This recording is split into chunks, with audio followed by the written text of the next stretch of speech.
আসসালামু আলাইকুম রহমতুল্লাহ। আসসালামু আলাইকুম। আপনারা কি শুনতে পাচ্ছেন?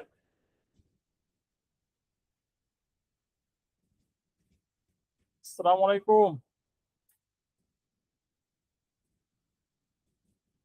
হ্যালো,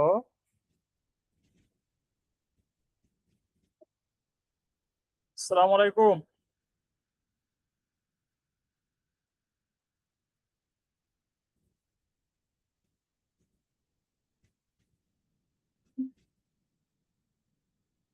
আপনারা কি শুনতে পাচ্ছেন?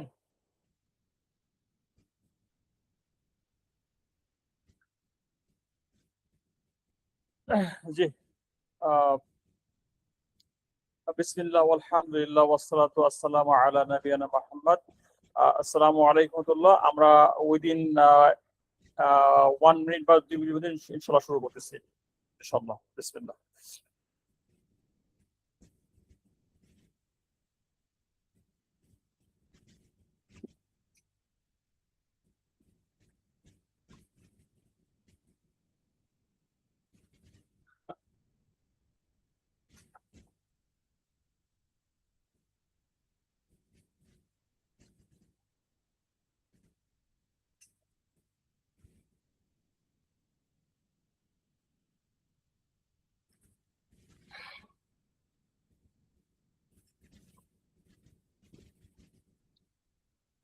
জি, বিসমিল্লাহ।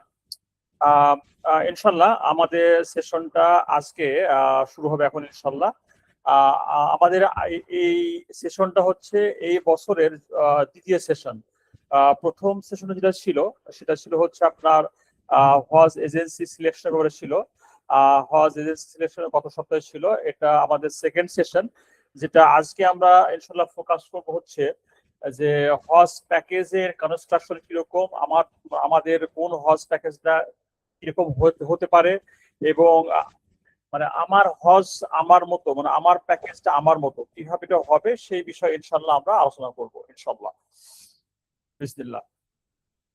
তো আহ, ইতিমধ্যে হয়তো অনেকেই প্রথম যে সেশন জয়েন করেছেন, যদি করে না থাকেন, এটা প্রি রেকর্ড সেশন আছে, প্রি রেকর্ডিং ভার্সন আছে। তো সেটা চাইলে আমাকে নক দিবেন, ইনশাল্লাহ ওটাও শেয়ার করে দিব। তো সেশনটা, আমার পাওয়ার পয়েন্ট স্লাইডটা আছে ইংরেজিতে, কিন্তু আমরা ইনশাআল্লাহ আলোচনা করব বাংলাতে। হ্যাঁ, এটার কারণ হচ্ছে যে অনেকে আছেন এখানে যারা হয়তো আম, বাইরে থাকেন, কিন্তু ওই বাংলাটা হয়তো পুরোপুরি পড়তে পারেন না, কিন্তু বলতে পারেন। তো এই জন্য আমরা লেখা থাকবে ইংরেজিতে সেশনটা, আর আমরা বলবো ইনশাল্লাহ বাংলায়। তো শুরু করি ইনশাল্লাহ আমরা।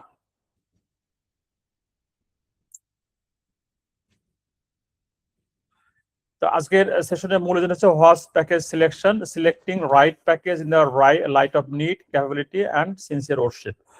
তারপর হচ্ছে যে আমরা যেটা বললাম যে আমাদের প্যাকেজগুলো বাংলাদেশ থেকে যেভাবে তৈরি করা হয়, সে প্যাকেজের কনস্ট্রাকশনটা কিরকম আমরা দেখবো ইনশাল্লাহ। আমরা এজেন্ডাগুলো দেখি।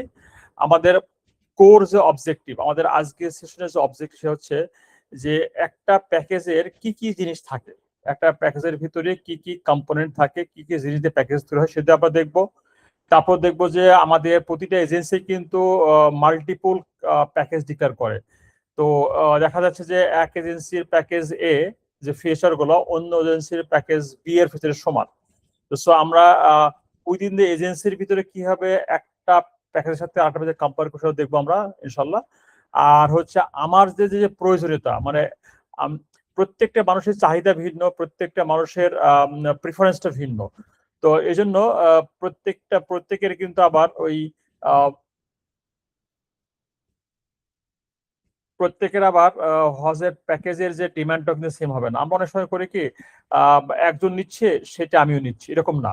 তো এই জন্য প্রত্যেকের মানে চাহিদা ভিন্ন, প্রত্যেকের সিচুয়েশনটা ভিন্ন, এবং প্রত্যেকের ইবাদতের ক্যাপাবিলিটি ভিন্ন, প্রত্যেকের এজ ভিন্ন।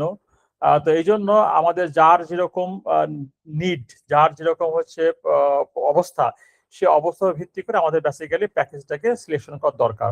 তো মোটামুটি আমরা এই 3টা বিষয় নিয়ে ইনশাল্লাহ আলোচনা করব।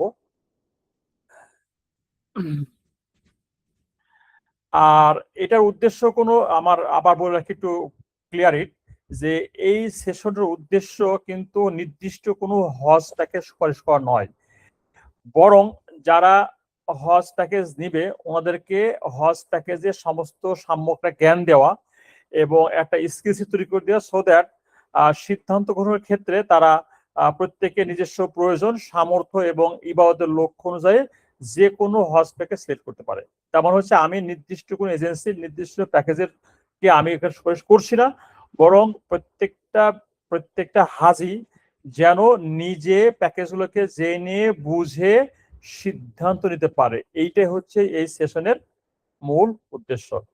তার মানে হচ্ছে যে আমাদের এখান থেকে কি কি শিখবো আমরা, একটা যখন সেশনটা শেষ হবে ইনশাল্লাহ তখন একজন হাজি বুঝতে পারবে একটা হজ প্যাকেজের কি কি উপাদান থাকে, নাম্বার ওয়ান। নাম্বার টু হচ্ছে যে হজ প্যাকেজে যে মূল্যগুলো হয় কোন কোন জিনিসের উপরে নির্ভর করে সে জানতে পারবে, নাম্বার টু। নাম্বার থ্রি হচ্ছে যে আমাদের হজ প্যাকেজগুলোর কম্পেয়ার করতে পারবে। তারপর নাম্বার ফোর, যে প্যাকেজের কিছু ভাগ আছে যে আগে পরে, ঠিক আছে, এটা ফিতরা নন ফিতরা এরকম ভাগ আছে, এগুলোও জানতে পারবে। প্লাস হচ্ছে প্যাকেজের যে বিভিন্ন দিন ভিত্তিক মেয়াদ, হ্যাঁ, শর্ট প্যাকেজ ফুল প্যাকেজ এটাও জানতে পারবে ইনশাল্লাহ। তারপর হচ্ছে যে আমাদের যে হোটেলগুলো কিরকম হয়, তারপরে মিনার দিন তাঁবুগুলো কিরকম হয়, বাসারের দিনগুলো কেমন হয়, খাবার কিরকম হয়, পরিবহন কিরকম হয়, এই বিষয়গুলো ইনশাল্লাহ জানতে পারবে। Plus at the same time অনেকেই হয়তো হজের প্যাকেজ নেন কিন্তু এর ভিতরে কিছু হিডেন কস্ট থেকে থাকে, তো ওইটা হয়তো হিসাবে থাকে না, পরবর্তী এগুলো প্রকাশ হয়ে যায়, তখন হয়তো হাজিরা হতাশ হয়ে যায়, এটা থাকবে ইনশাল্লাহ। আর কি কি বিষয় মাথায় রেখে আমরা হজ প্যাকেজ সেট করবো এটা জানবো ইনশাল্লাহ। তো আমরা শুরু করছি ইনশাল্লাহ। তো যেটা বলছি যে আসলে যেটা যেটা সমস্ত মানে প্যাকেজ তো অনেকগুলাই থাকে, সমস্ত প্যাকেজ গুলাই কি আমাদেরকে সেম লেভেলের কি ইবাদত সহায়তা করে? একজন হজে গেছে এই প্যাকেজে, একজনকে এই প্যাকেজে গেছে কি বলছে আলহামদুলিল্লাহ আমার অভিজ্ঞতা ভালো ছিল, আর একজন অন্য কোম্পানির এই প্যাকেজে গেছে, সেম হোটেলে আছে, সেম খাবার খেয়েছে ভিন্ন এজেন্সির, কিন্তু তার অভিজ্ঞতাটা ভিন্ন। প্রথম জনা এ কোম্পানির মাধ্যমে গেছে যে হোটেলে ছিল, আর একজনা বি এজেন্সির মাধ্যমে গেছে, সেম হোটেলে থেকেছে, সেম খাবার খেয়েছে, সেম জায়গার ডিস্ট্রিক্ট হোটেল ছিল, কিন্তু তাদের ইবাদত অভিজ্ঞতা ভিন্ন ছিল। কারণটা কি? কারণটা হচ্ছে সব প্যাকেজে কিন্তু আমাদেরকে ইবাদতের জন্য যে রাইট মাইন্ডসেট বা রাইট সুযোগটা দেয় না। হ্যাঁ, এইটা আমাদেরকে বুঝতে হবে। প্যাকেজ সেম হতে পারে, ভিন্ন হতে পারে, জায়গার সেম হতে পারে, কিন্তু এইটা আমাদের কিন্তু যেটা হবে একরকম অভিজ্ঞতা হয় না। হ্যাঁ, তো এই জন্য সব প্যাকেজে কিন্তু প্রাইস সেম হতে পারে, কিন্তু একই লেভেলের ইবাদতের সুযোগ সুবিধা নাও হতে পারে। ভিন্ন প্রাইস হতে পারে, এক প্রাইস হতে পারে, কিন্তু ইবাদতের সুযোগ সুবিধা ভিন্ন হতে পারে। তো আমরা জানি আমরা যখন হজে যাওয়ার নিয়ত করি তখন তো প্রথমত যে কাজটা সেটা হচ্ছে আমাদেরকে এজেন্সি সিলেকশন লাগে, এর number one. Number two, once agency selected, সে গভর্নমেন্ট হোক আর হচ্ছে আপনার প্রাইভেট হোক, আমাদের নাম্বার ওয়ান যে আমাদের এজেন্সি সিলেক্ট করতে হবে। ওয়ান্স এজেন্সি সিলেক্টেড তারপরে কিন্তু হচ্ছে যে আমি কোন প্যাকেজ যাব। তো প্রত্যেকটা প্যাকেজে কিন্তু আমাদেরকে একইভাবে মক্কা নিয়ে যাবে, হয় মক্কায় নেবে না মদিনা নেবে, বাট মক্কায় তাদেরকে নিবেই, সব প্যাকেজে কিন্তু মক্কায় নিবেই। কিন্তু সব প্যাকেজে কি একইভাবে আমাদেরকে ইবাদতে সহায়তা করবে? না, করবে না। এই ফারাকটা আছে। তেমন হচ্ছে সমস্ত প্যাকেজে কিন্তু হচ্ছে আমাদেরকে মক্কায় নিবে, কিন্তু সব প্যাকেজে কিন্তু আমাদেরকে সমানভাবে ইবাদতে সহায়তা করবে না। তো এই কারণটা কি? এই কারণটা কিন্তু আমরা দেখব ইনশাল্লাহ।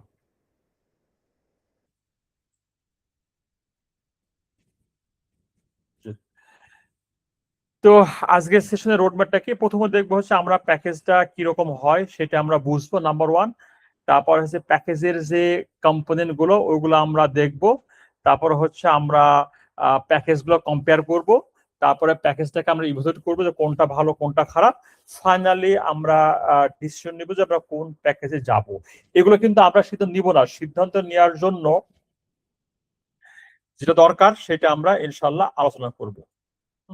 তার প্রথমত দেখবো কি আমরা প্যাকেজটাকে বুঝবো, এজেন্সি গুলো যে প্যাকেজ গুলা ডিক্লেয়ার করে তা কি কি বেসিসে, কি কি কম্পোনেন্টের বেসিসে প্যাকেজগুলো থাকে সেগুলো আমরা দেখবো ইনশাল্লাহ, নাম্বার ওয়ান। নাম্বার টু, প্যাকেজগুলো ভেঙে দেখবো, নাম্বার ভেঙে দেখবো এবং বুঝবো। তারপর হচ্ছে আমরা প্যাকেজগুলো কম্পেয়ার করা শিখবো, তারপর হচ্ছে আমরা প্যাকেজগুলো ইভলিউশন শিখবো, যে কোনটা ভালো কোনটা খারাপ তা নয়, কোনটা আমার জন্য উপযুক্ত সেইটা আমরা শিখবো। তারপর আমরা দেখবো হচ্ছে ডিসিশনটা। তো প্রথমে দেখবো হচ্ছে যে আমরা একটা হজ প্যাকেজ কিরকম হয়ে থাকে সেটা আমরা দেখবো। আমরা প্রথমে দেখবো কি যে একটা হজ প্যাকেজ কেমন হয়ে থাকে, আমরা সেইটা দেখবো ইনশাল্লাহ।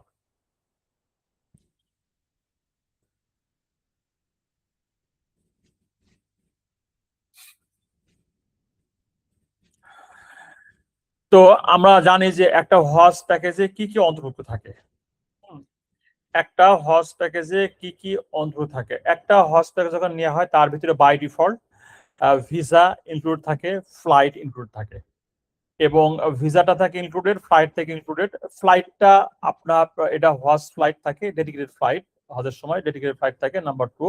নাম্বার 3 হোটেল থাকে, এবং নাম্বার 4 থাকে খাবার থাকে, নাম্বার 5 থাকে হচ্ছে ট্রান্সপোর্ট থাকে। তার মানে একটা যে কোনো প্যাকেজ নিলে পারে বাই ডিফল্ট কি কি থাকে, ভিসা থাকে, ফ্লাইট থাকে, হোটেল থাকে, খাবার থাকে, আর থেকে ট্রান্সপোর্ট থাকে। এই বিষয়গুলো অবশ্যই থাকবে। এর বাইরে এই প্যাকেজের সাথে হয়তো লোকাল কিছু জিয়ারা থাকে, আমরা লোকাল সাইট সিইং যেটা বলি, প্লাস হচ্ছে কিছু পেইড জিয়ারা থাকে। তার মানে আমরা যখন কোনো প্যাকেজ যখন আমরা চুজ করব, আমরা ধরেই নিব বাই ডিফল্ট এই প্যাকেজের সাথে এই সুযোগগুলা ইনক্লুড আছে। কি কি আছে? যদি ধরি flight number 1, visa number 2, hotel number 3, খাবার 4, এবং ট্রান্সপোর্ট হচ্ছে 5, প্লাস হচ্ছে মক্কা এবং মদিনাতে জিয়ারা, এটা এর সঙ্গে বাই ডিফল্ট থাকে। আর অ্যাডিশনালি কিছু জিয়ারা থাকে যেগুলো হয়তো হয়তো অন ডিমান্ড বা পেমেন্ট সার্ভিসে। তো আমার দেখা গেলো যে আমি যখন বলবো যে হজ প্যাকেজ নিব, আপনি ইউ ক্যান এক্সপেক্ট দ্যাট, আপনারা মনেই করবেন যে আমরা অবশ্যই এই প্যাকেজের দামের ভিতরে এইগুলো আছে। তো এই যে প্যাকেজের প্রাইসটা আসলে কিসের উপর নির্ভর করে? যে প্যাকেজের প্রাইস দাম হয় 7 লাখ টাকা, 8 লাখ টাকা, 6 লাখ টাকা, 5 লাখ টাকা, 10 লাখ টাকা, 12 লাখ টাকা। আসলে কোন কোন ফ্যাক্টরের উপরে প্যাকেজের প্রাইস ভিন্নতা হয়? 1 নম্বর হচ্ছে হোটেলের দূরত্ব। যখন বলবো হোটেলের দূরত্ব, তা মানে হচ্ছে আহ এটা হোটেল থেকে হারাম, এটা মসজিদে হারাম মক্কা অথবা মসজিদে নববী মদিনাতে, মসজিদে হারামের যে বাইরের বহির্চত্বর বা কোর্টিয়ার থেকে হোটেলের দূরত্ব ধরা হয়। তার মানে পৃথিবীতে একমাত্র মক্কা এবং মদিনা হচ্ছে সেই জায়গা যেখানে হোটেলের দাম এবং মান ডিপেন্ড করে হচ্ছে distance from Haram, not based on services. পৃথিবীর অন্যান্য দেশে হোটেলগুলোর মান নির্ভর করছে যে তার star, 5 star, 4 star, 3 star, depending on the services they provide. কিন্তু মক্কা এবং মদিনাতে এই হোটেলের প্রাইস গুলা ডিপেন্ড হচ্ছে যে মদিনা এবং মক্কা মসজিদের যে বহিঃচত্বর আছে বা কোর্টের আছে, কোর্টিয়ার থেকে ডিস্টেন্সটা 60% প্রাইসটা ভ্যারি করা হচ্ছে, এই কস্টিংটা হয় হোটেলের দূরত্বের উপরে। তারপরে আরেকটা জিনিস হচ্ছে যে রুম শেয়ারিং। হজের সময় কিন্তু হচ্ছে সৌদি সরকার যেটা করে, প্রত্যেকটা হোটেলের বেড সেল করে, রুম না বেড। প্রত্যেকটা রুমে কয়টা বেড হবে এটা আগে থেকে অ্যাপ্রুভ থাকে। তার মানে বেসিক্যালি হচ্ছে হোটেল কর্তৃপক্ষগুলা এগুলো কিন্তু হচ্ছে রুম সেল করে না, বেড সেল করে। একটা রুমে 5টা বেডও থাকতে পারে, 4টা বেডও থাকতে পারে, 3টা বেডও থাকতে পারে, depending on the size of the room. Saudi সরকার যেটা বলে আগে থেকে বলে দেয় যে এই হোটেলের এই রুমে 3 জন, 4 জন, 5 জন সবাই থাকতে পারবে। তো সো নাম্বার অফ অকুপেন্সি যত কম হবে তাহলে ওই রেটটা তত বাড়বে। এক রুমে যদি 4 জন, 4টা বেড থাকে, আর যদি সেখানে আমরা 2 জন লোক থাকি, তার মানে কিন্তু অবশ্যই এটা ওই বাকি 2 জনের টাকাটা কিন্তু ভাগ হয়ে যাবে। এই জন্য সেকেন্ড যে ফ্যাক্টরটা প্যাকেজের প্রাইস বাড়িয়ে দেয় সেটা হচ্ছে রুমের কয়জন লোক থাকবে তার উপরে। থার্ড নাম্বার হচ্ছে যে আর একটা ফ্যাক্টর যেটা আপনার প্যাকেজের প্রাইস বাড়িয়ে দেয়, সেটা হচ্ছে আপনার জামারাত থেকে মিনার টেন্টের দূরত্ব। এটা আমরা দেখব। আহ জামারাত থেকে মিনার টেন্ট যত কাছে হবে সেটার প্রাইস তত বেশি হবে। সে ফর এক্সাম্পল সৌদি সরকার যেটা করেছে, যে বেসিক্যালি হচ্ছে এটাকে মিনার ট্রেনগুলোকে জোন আকারে ভাগ করেছে, zone 1, zone 2, zone 3, zone 4, zone 5, এবং প্রত্যেকটা জোনের সার্ভিস হয়ে গেছে ABCD। যে জোনটা যত জামাতের কাছাকাছি সেই জোনটার দাম তত বেশি হবে, তার মানে এটা একটা ফ্যাক্টর। ঠিক আছে, এই এই তিনটে ফ্যাক্টর বেসিক্যালি প্যাকেজের প্রাইসটাকে কম বা বেশি করে। আপনাদের কি এখানে কোনো প্রশ্ন আছে?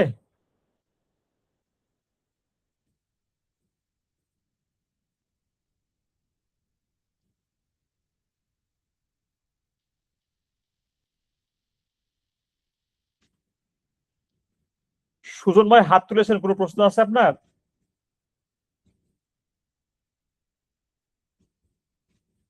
ওকে, সো আর এরপরে আমরা আসি যে হজের যে প্যাকেজের ডিউরেশন, এটাও কিন্তু একটা প্যাকেজের প্রাইসের একটা ফ্যাক্টর। তো প্যাকেজের যে প্রাইসটা হয় বাই ডিফল্ট হয় কি 16 থেকে 18 দিন একটা স্লট হতে পারে, 22 থেকে 24টা স্লট হতে পারে, 30 থেকে একটা 32 স্লট হতে পারে, 40 প্লাস একটা স্লট হতে পারে। বাই ডিফল্ট বাংলাদেশ সরকার এবং সৌদি সরকার মিলে ডিফল্ট যে প্যাকেজের ডিউরেশন সেটা হচ্ছে 40 থেকে 46 ডেজ হয়ে থাকে। হ্যাঁ, তো এটা হচ্ছে বাই ডিফল্ট। তো যেটা বললাম এর উপর ভিত্তি করে কিন্তু প্যাকেজের প্রাইসটা কিন্তু কম বেশি হয়ে থাকে। আমি আগে বলেছিলাম যে সৌদি সরকার এবং বাংলাদেশ সরকার মিলে যখন বলি যে আমাদের প্যাকেজের বাই ডিফল্ট 40 থেকে 46 ডেজ, তারপর হচ্ছে এখানে এটা হচ্ছে বাই ডিফল্ট সেটিং, এবং এই দিনের উপর ভিত্তি করেই আমাদের প্লেনের টিকিটটা হয়ে থাকে। সে ফর এক্সাম্পল আমি বলেছি যে হজের সময় কিন্তু আমাদের ডেডিকেটেড হজ ফ্লাইট থাকে। সাধারণত বাংলাদেশ থেকে 3টা অপারেটর আপনার হজ ফ্লাইট অপারেট করে, একটা হচ্ছে সৌদি এয়ারলাইন্স, একটা বিমান বাংলাদেশ, একটা ফ্লাইনাস। তো দেখে যে নাম্বার অফ প্যাসেঞ্জার তো থাকে, তাহলে এদেরকে সৌদিতে নেওয়া এবং ফেরত নিয়ে আসতে কতদিন সময় লাগবে তার উপর ভিত্তি করে একটা রিটার্ন ডেট দেয়। সো ফর এক্সাম্পল আপনি যদি পয়লা পয়লা জুলকদাতে আপনি যান বা সেকেন্ড যান, তাহলে আপনার ঠিক 40 থেকে 46 দিন পরে আপনার রিটার্ন টিকিট হবে।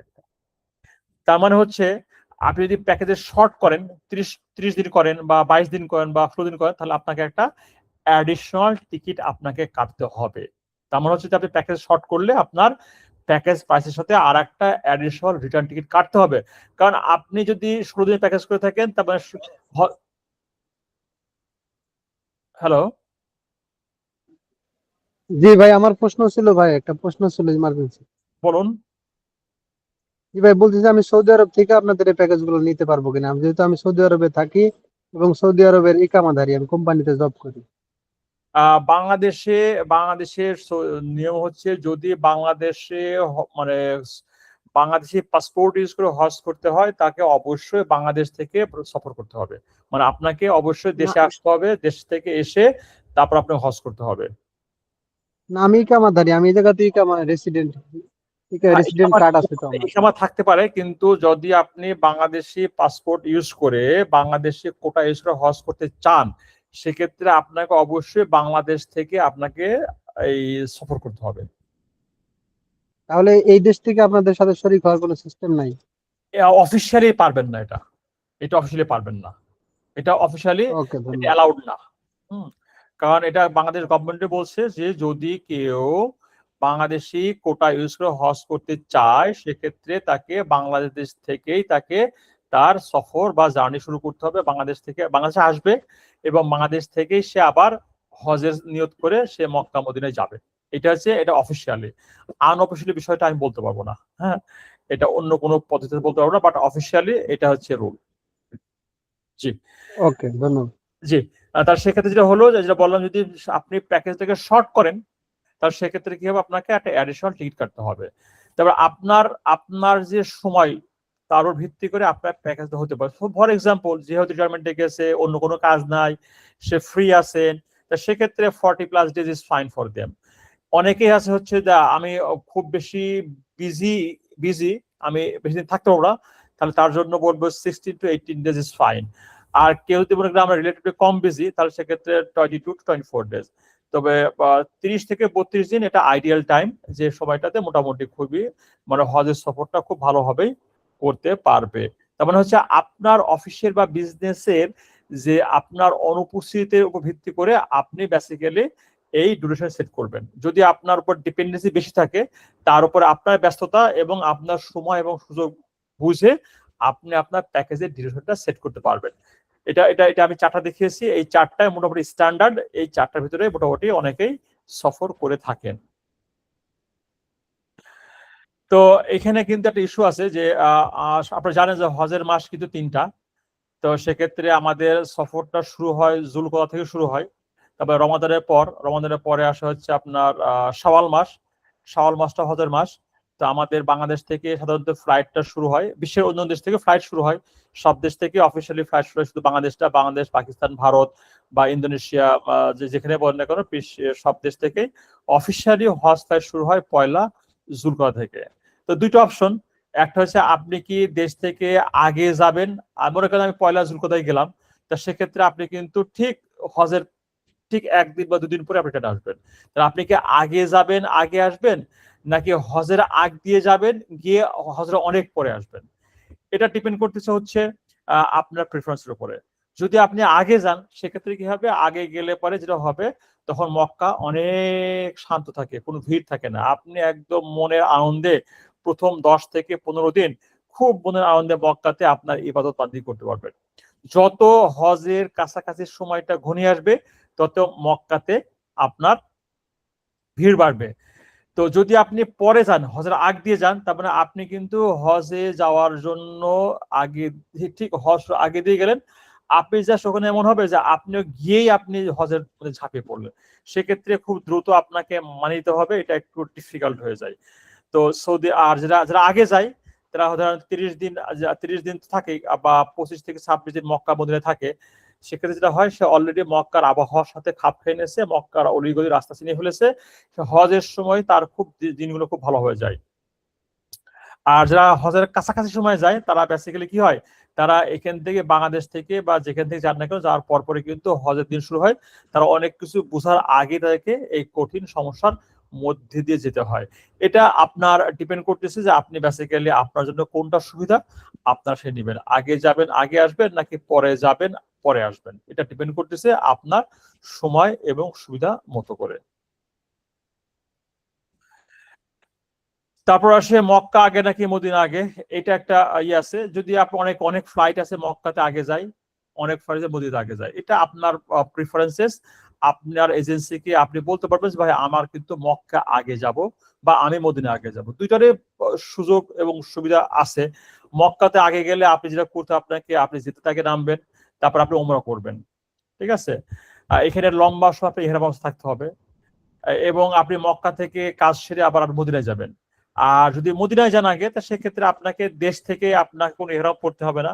আপনি মদিনাতে ক্যাজুয়াল বা ইনফর্মাল ড্রেসে যাবেন, মদিনাতে গিয়ে থাকবেন, থাকার পরে বেসিক্যালি ওখান থেকে আবার ইহরাম করে আপনি মক্কাতে আসবেন। তো হজের আগ দিয়ে গেলে পরে একটা ভালো সুযোগ পাওয়া যায়। তো সেক্ষেত্রে মদিনা এবং মক্কা যেটা হোক না কেন, আপনার প্রিফারেন্স ডিপেন্ড করতেছে আপনার সময় এবং সুযোগের উপর ভিত্তি করে আপনি আপনার প্যাকেজ সিলেক্ট করতে পারেন যে আপনি মক্কা আগে যাবেন নাকি মদিনা আগে যাবেন। অনেকে আছে যে রাসূল সাল্লাল্লাহু আলাইহি ওয়াসাল্লামকে ফলো করতে চায়, তারা আবার মদিনা থেকে আগে শুরু করতে চায়। বাট মক্কাতে আগে গেলেও কিন্তু আপনার ফাইনালি মদিনা থেকে আপনার সফর শুরু হতে পারে। তো এগেইন এটা হচ্ছে আপনার প্রিফারেন্সেস, মক্কা আগে যাবেন নাকি মদিনা আগে যাবেন। যদি আপনার প্রিফারেন্স থাকে মক্কা আগে, তাহলে আপনার এজেন্সির সাথে সেই ধরনের প্যাকেজগুলো নিবেন যে প্যাকেজটা মক্কা থেকে শুরু হয়। আর যদি আপনার প্রিফারেন্স থাকে হচ্ছে মদিনা ফার্স্ট, সেক্ষেত্রে আপনার এজেন্সির যে প্যাকেজটা মদিনা ফার্স্ট আছে সেই প্যাকেজটা নিবেন। দুইটারই সুবিধা এবং অসুবিধা আছে, আপনাকে you have to trade off between two packages ইনশাল্লাহ।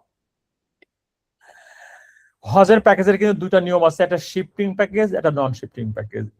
এটা বুঝতে হলে পর আপনাকে একটু ব্যাক করতে হবে যে শিফটিং প্যাকেজটা কি এবং নন শিফটিং প্যাকেজটা কি।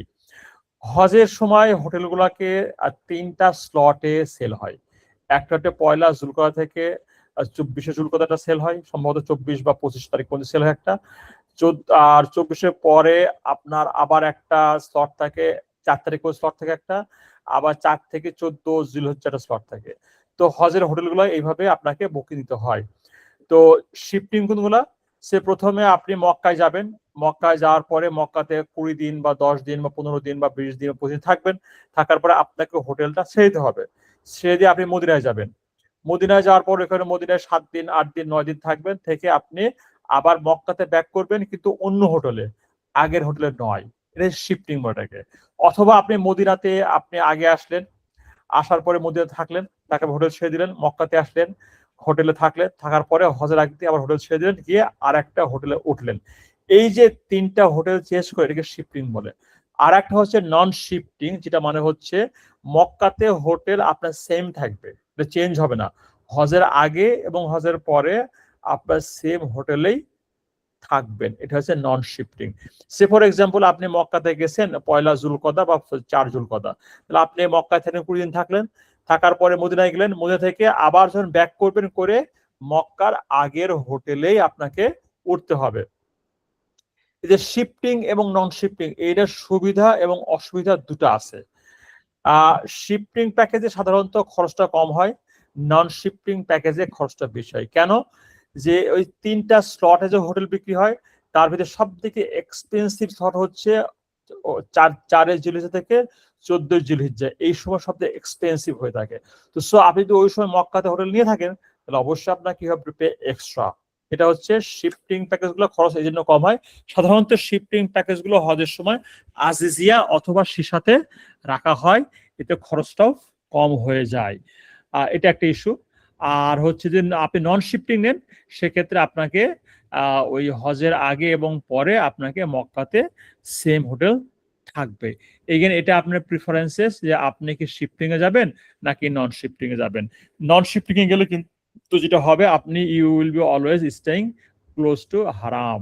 আর শিফটিং যে থাকেন আজিজিয়া সিসাতে হলে, হজের সময় আজিজিয়া বা সিসা থাকবেন, তখন সেক্ষেত্রে কিন্তু আপনি ফ্রিকুয়েন্টলি হারাম মসজিদে আসতে পারবেন না। এই একটা ড্রব্যাক আছে। কিন্তু at the same time Azizia বা সিহা থাকলে যেটা হবে, আপনার হজের সময়তে এইটা আরো বেশি ইফেক্টিভ এবং সহজ হবে। কারণটা কি, আজিজিয়া বা সিহা থেকে জামারাত এবং মিনা কাছাকাছি আছে। তো যারা হচ্ছে হজ কেন্দ্রিক, হজ থেকে সহজ করতে চান, তারা বেসিক্যালি হচ্ছে শিপিং প্যাকেজটাই প্রিফার করেন। আর যারা মনে করেন যে না আমরা হচ্ছে সবসময় হারামের কাছাকাছি থাকবো, তো সেক্ষেত্রে নন শিফটিং প্যাকেজটা সিলেক্ট করে থাকেন। এটা আপনাদের প্রেফারেন্সের উপর, আপনি কোনটা চান। আর যেটা হচ্ছে এটা দুটো আছে, আওয়াল আওয়াল আওয়াল বলে, আওয়াল এবং আখির, মানে হচ্ছে আর্লি শিফটিং এবং হচ্ছে আখির শিফটিং। তো হচ্ছে আপনি কি আগে শিফট করবেন, মানে আগে হচ্ছে আগে মক্কা পরে মদিনা, না আগে আগে হচ্ছে মদিনা পরে মক্কা, মানে অথবা আগে আপনি আজিতে গেলেন, সেখান থেকে আপনার মক্কায় আসলেন, মক্কাতে মদিনা, এটা হতে পারে। অথবা মক্কা দেন হচ্ছে মদিনা, অথবা আসিয়া, অথবা হচ্ছে আগে আসিয়া তারপরে মক্কা তারপরে মদিনা হতে পারে, অথবা আগে মক্কা দেন আসিয়া দেন মদিনা, এটা হতে পারে। তো সো এটা আওয়াল এবং আখির হচ্ছে হজের আগে এবং পরে, এটা হচ্ছে এটাকে আওয়াল এবং আখির বলে। মানে আপনি ওই যে আগে যাবেন আগে আসবেন, নাকি পরে যাবেন পরে আসবেন, এই বিষয়টা এখানে আসে আর কি। আর তাহলে আমাদের প্যাকেজের যেটা দেখলাম হচ্ছে, আমরা যেটা দেখলাম সেটা প্রথমে দেখছে হচ্ছে কোন কোন বিষয়ের উপর ভিত্তি করে প্যাকেজের প্রাইস নির্ভর করে। আমরা বলছি হোটেলের অবস্থান, তারপর হোটেলের থাকার মান, মানে হচ্ছে আপনার এক করে থাকবে, মিনার তাবুর ক্যাটাগরি, তারপরে খাবার, তারপর পরিবহন, এই আর হচ্ছে সফরের ডিউরেশন, মানে হজ প্যাকেজের ডিউরেশন, এর উপর ভিত্তি করে হজের প্যাকেজের দাম নির্ভর করে। কি কি? এক হচ্ছে হোটেলের distance from the boundary, number 2 হচ্ছে হোটেলের মান, নাম্বার 3 হচ্ছে রুম শেয়ারিং, নাম্বার 4 হচ্ছে মিনার তাবুর ক্যাটাগরি, নাম্বার 5 হচ্ছে খাবার, নাম্বার 6 হচ্ছে ট্রান্সপোর্ট, নাম্বার 7 হচ্ছে আপনার হজ প্যাকেজের ডিউরেশন। যদি ফুল প্যাকেজ না নিয়ে থাকেন, শর্ট প্যাকেজ নিলে আপনাকে অ্যাডিশনাল একটা এক্সট্রা রিটার্ন টিকিট কাটতে হবে। হজের প্যাকেজ সাধারণত কয়দিন থাকে? হজের প্যাকেজ বলেছি যে 40 প্লাস হচ্ছে আপনার ফুল প্যাকেজ, 30 থেকে 32 শর্ট 1, 22 থেকে 24 শর্ট 2, 16 থেকে 18 শর্ট 3, এরকম ভাবে হতে পারে। তারপর আমরা বলেছি যে এটা প্যাকেজটা কি আমরা আগে যাব আগে আসবো, নাকি পরে দেরি, মানে শেষের দিকে যাব দেরি করে আসবো, এটা ডিপেন্ড করে হচ্ছে আপনার প্রেফারেন্সের উপরে। মক্কা আগে না মদিনা আগে, দুইটারই আপনার সুযোগ সুবিধা এবং অ্যাডভান্টেজ আছে, এটা আমাদের প্রেফারেন্সের উপর বেস করে নিতে পারি। এটা আমরা এখন দেখবো যে হচ্ছে যে প্যাকেজগুলো যে কম্পোনেন্ট দেখলাম, এই কম্পোনেন্টগুলো কিভাবে এটাকে ব্যাখ্যা করে। আমরা আমরা আগে বলেছি যে মক্কাতে হচ্ছে, মদিনাতে হচ্ছে হোটেলগুলার প্রাইস এবং হোটেলগুলোর মান নির্ভর করা হচ্ছে not depending on the services or quality of the hotel, rather depending on the distance from হারাম বাউন্ডারি টু হোটেল। ঠিক আছে? তো তো আমাদের দেখতে হবে যে হোটেলটা আপনাকে দিবে, সেই হোটেলটা কি আপনার পাহাড় উপরে কিনা দেখতে হবে। তারপরে হোটেলে ঢোকার জন্য কোনো হুইল চেয়ার আছে কিনা দেখতে হবে। তারপর হোটেল কাছে কিন্তু আপনার একটু ঢালু মানে পাহাড় আছে, অথবা হোটেলটা হচ্ছে আপনার আহ দূরে কিন্তু এটা সমতল ভূমি। তা আপনাকে দেখতে হবে যে বেসিক্যালি হোটেলটা পাহাড়ি রাস্তার উপরে আছে কিনা। পাহাড়ি উপরে হলে পরে, পাহাড়ের উপরে হলে পরে যেটা হবে আপনার উঠতে এবং নামতে কষ্ট হতে পারে, এটা খেয়াল রাখতে হবে। এটা হচ্ছে হোটেলের সার্ভিস ছাড়াও, মানে হোটেলটা কাছে দূরে যেটাই হোক না কেন আমাদের খেয়াল রাখতে হবে প্যাকেজের সাথে যে হোটেলটা আছে সেই হোটেলটা কোনো পাহাড়ের উপরে কিনা এটা দেখতে হবে। নাম্বার 2 দেখতে হবে যে যে হোটেলে আপনার এলিভেটর কিরকম আছে, মানে এলিভেটর লিফট কেমন আছে। কিছু কিছু হোটেল লিফট গুলো আছে যে দুইটা ফ্লোরের মাঝখানে থামে। সে হয় আপনাকে এক ফ্লোর উপর উঠতে হবে, হাফ উপর উঠতে হবে, হাফ নামতে হবে, এরকম আছে। আবার কিছু কিছু জায়গা আছে যে আপনার অড এবং ইভেন, এটাও আছে, এটাও আছে দেখতে হবে। আবার দেখতে হবে যে যে সব এলিভেটর গুলা আপনার বেশি লোক নিতে পারে না। হ্যাঁ, আগের দিনের এলিভেটর মানে হচ্ছে যে কলাপসিবল গেট দেয়া। তার মানে খেয়াল রাখতে হবে একটা হোটেলে 2000 যদি আপনার পিলগ্রিম থেকে থাকে, সেই পিক টাইমে আমার নামাজের আগ দিয়ে একটা ভিড় থাকে, কিন্তু দেখতে হবে যে আমাদের ওই প্যাকেজের সাথে যে হোটেলটা, সেই হোটেলের লিফটের মান এবং সংখ্যা কিরকম হতে পারে একটা আইডিয়া আগে থেকেই নিতে হবে। আর এর বাইরে হচ্ছে যে ক্রাউড ডেন্সিটি, আপনার হোটেলটা এমন জায়গায় নেওয়া সেখানে সরু রাস্তা, তার মানে আপনাকে ঢুকতে এবং বেরোতে কিন্তু কষ্ট হতে পারে। দেখতে হবে যে আপনার হোটেলটা কি প্রশস্ত রাস্তার সাথে নাকি আপনার চিপা গলির ভিতরে, এটা আপনাকে খেয়াল রাখতে হবে। হ্যাঁ, তার মানে হচ্ছে যে হোটেলের যে মান তার বাইরে এই তিনটে বিষয় দেখার আছে। এক নম্বর কি, যে হোটেলে আপনার অবস্থানটা কি পাহাড়ের উপরে কিনা, নাম্বার 1। নাম্বার 2 হচ্ছে যে হোটেলে যথেষ্ট লিফট আছে কিনা। নাম্বার 3 হচ্ছে হোটেলটা কি বড় রাস্তার সাথে নাকি চিপা গলির ভিতরে, এই জিনিসটা দেখতে হবে। তারপরে আপনাকে যখন বলবে হোটেলটা কোথায়, ওরা এজেন্সি কর্তৃপক্ষ বলবে আমাদের হোটেলটা 400 মিটার দূরে বা 500 মিটার দূরে, বা বলে 650 মিটার দূরে, বলে 60 মিটার দূরে। এই যে বলে 700 মিটার দূর বা 400 মিটার দূর, এটা কিন্তু হচ্ছে এটা একটা আপেক্ষিক কথা। এটা কিন্তু এক্স্যাক্টলি কিন্তু এটা 400 মিটার নয়। কারণটা কি, এটা হচ্ছে বলা হয়েছে যে অ্যাজ দ্য ক্রো ফ্লাইজ, মানে হচ্ছে কাক যেরকম উপর দিয়ে উড়ে যায় সেই ডিস্টেন্সটা মাপ।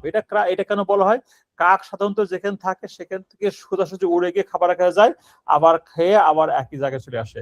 এটা বেসিক্যালি হচ্ছে আপনাকে এয়ার ডিস্টেন্সটা বলি। আমরা গুগল ম্যাপে দেখলে সোর্স থেকে যে স্টেশন একদম স্ট্রেট লাইন ফেললে যে ডিস্টেন্সটা হয় সেই ডিস্টেন্সটা হয়ে থাকে। তার মানে 400 মিটার যদি হয় এয়ার ডিস্টেন্স, হাঁটার দূরত্ব কিন্তু ইট মাইট বি 800 মিটার, কিংবা হতে পারে ইভেন 1 কিলো হতে পারে। কারণটা কি, এই যে বলছে 400 মিটার ডিস্টেন্সটা কিন্তু হচ্ছে till the outer boundary of the মসজিদুল হারাম। ওই মসজিদ হারামের কোটারটা কিন্তু অনেক প্রশস্ত, তার মানে আপনাকে 400 মিটার পরে আরো আপনাকে হয়তো 800 মিটার হাঁটতে হতে পারে to find a spot inside the মসজিদ, ডিপেন্ডিং অন আপনি কোন দিক দিয়ে ঢুকছেন, আপনার হোটেলটা কোন দিকে। তার মানে 400 মিটার ডিস্টেন্সে কিন্তু এক্স্যাক্টলি 400 আর থাকছে না। যদি আপনাকে বলবে আমাদের হোটেলটা 400 মিটার, তার মানে কিন্তু রিয়েল টাইমে ইট মাইট বি 1 কিলো হতে পারে, ডিপেন্ডিং অন দা আপনার হোটেলের আপনার কোন দিকে তার ভিত্তি করে, এবং কোর্টিয়ার থেকে আপনার হোটেলের ডিস্টেন্স সেটা একটা, প্লাস কোর্টিয়ার থেকে মসজিদের যে গেট প্লাস মসজিদের ভিতরে, এইটা আপনার একটা বড় একটা ফ্যাক্টর। তার মানে আপনাকে যখন বলবে যে আমার হোটেলটা 400 মিটার, আপনি বলবেন ভাই আমাকে বলেন যে হোটেল থেকে মসজিদের গেট পর্যন্ত ঢুকতে আমাকে কত মিনিট হাঁটতে হতে পারে, এটা আপনি জিজ্ঞেস করবেন। যদি আপনি বলেন যে ভাই কত ডিস্টেন্স বলবে, ভাই 500 মিটার টু 550 মিটার, এটা দিয়ে আপনি আসলে বুঝতে পারবেন না। হ্যাঁ, আপনাকে বুঝতে হলে বলতে হবে ভাই একটা নর্মাল মানুষ নর্মাল পেসে যদি হেঁটে যায়, একটা একটা একটা নর্মাল মানুষ যদি নর্মাল পেসে নর্মাল গতি হাঁটে, সেক্ষেত্রে হোটেলের লবি থেকে আমি মসজিদে হারামের গেট পর্যন্ত যেতে কতটুকু সময় লাগবে ইন মিনিট বলবেন, বলবে 16 মিনিট বা 18 মিনিট, 20 মিনিট। এইটা আপনি যখন বুঝবেন যে বেসিক্যালি হচ্ছে ডিস্টেন্স ঠিক আছে। আর খেয়াল রাখবেন, মক্কাতে রাস্তাগুলো কিন্তু বাই ডিফল্ট উঁচু নিচু হয়ে থাকে, পাহাড়ি এলাকা তো উঁচু নিচু হয়ে থাকে।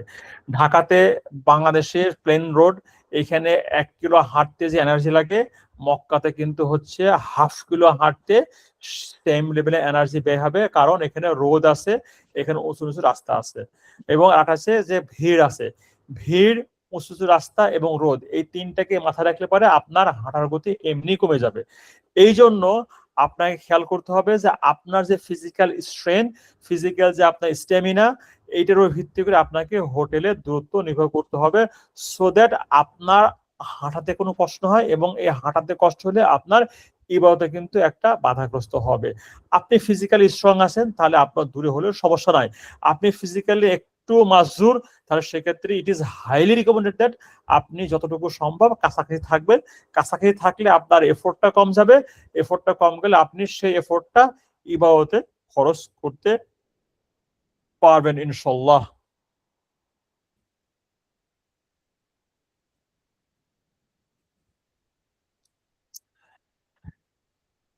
এরপরে হচ্ছে আমাদের রুম শেয়ারিং। যখন বলবে রুম শেয়ারিং, আগে বলেছি যে হোটেলের প্যাকেজ গুলো যে প্রাইস ডিপেন্ড করে, it depends on the number of people basically share the room. সাধারণত সাধারণত 5 থেকে 6 বেডরুম হয়ে থাকে। তো সেক্ষেত্রে 4 বেড হয়ে থাকে, 3 বেড হয়ে থাকে, ডাবল বেড হয়ে থাকে। তার মানে আমি যেটা আগে বললাম যে প্রত্যেকটা হোটেলে গভর্নমেন্ট থেকে কিন্তু নির্ধারণ করে দেয় যে সরি, কোন রুমে সরি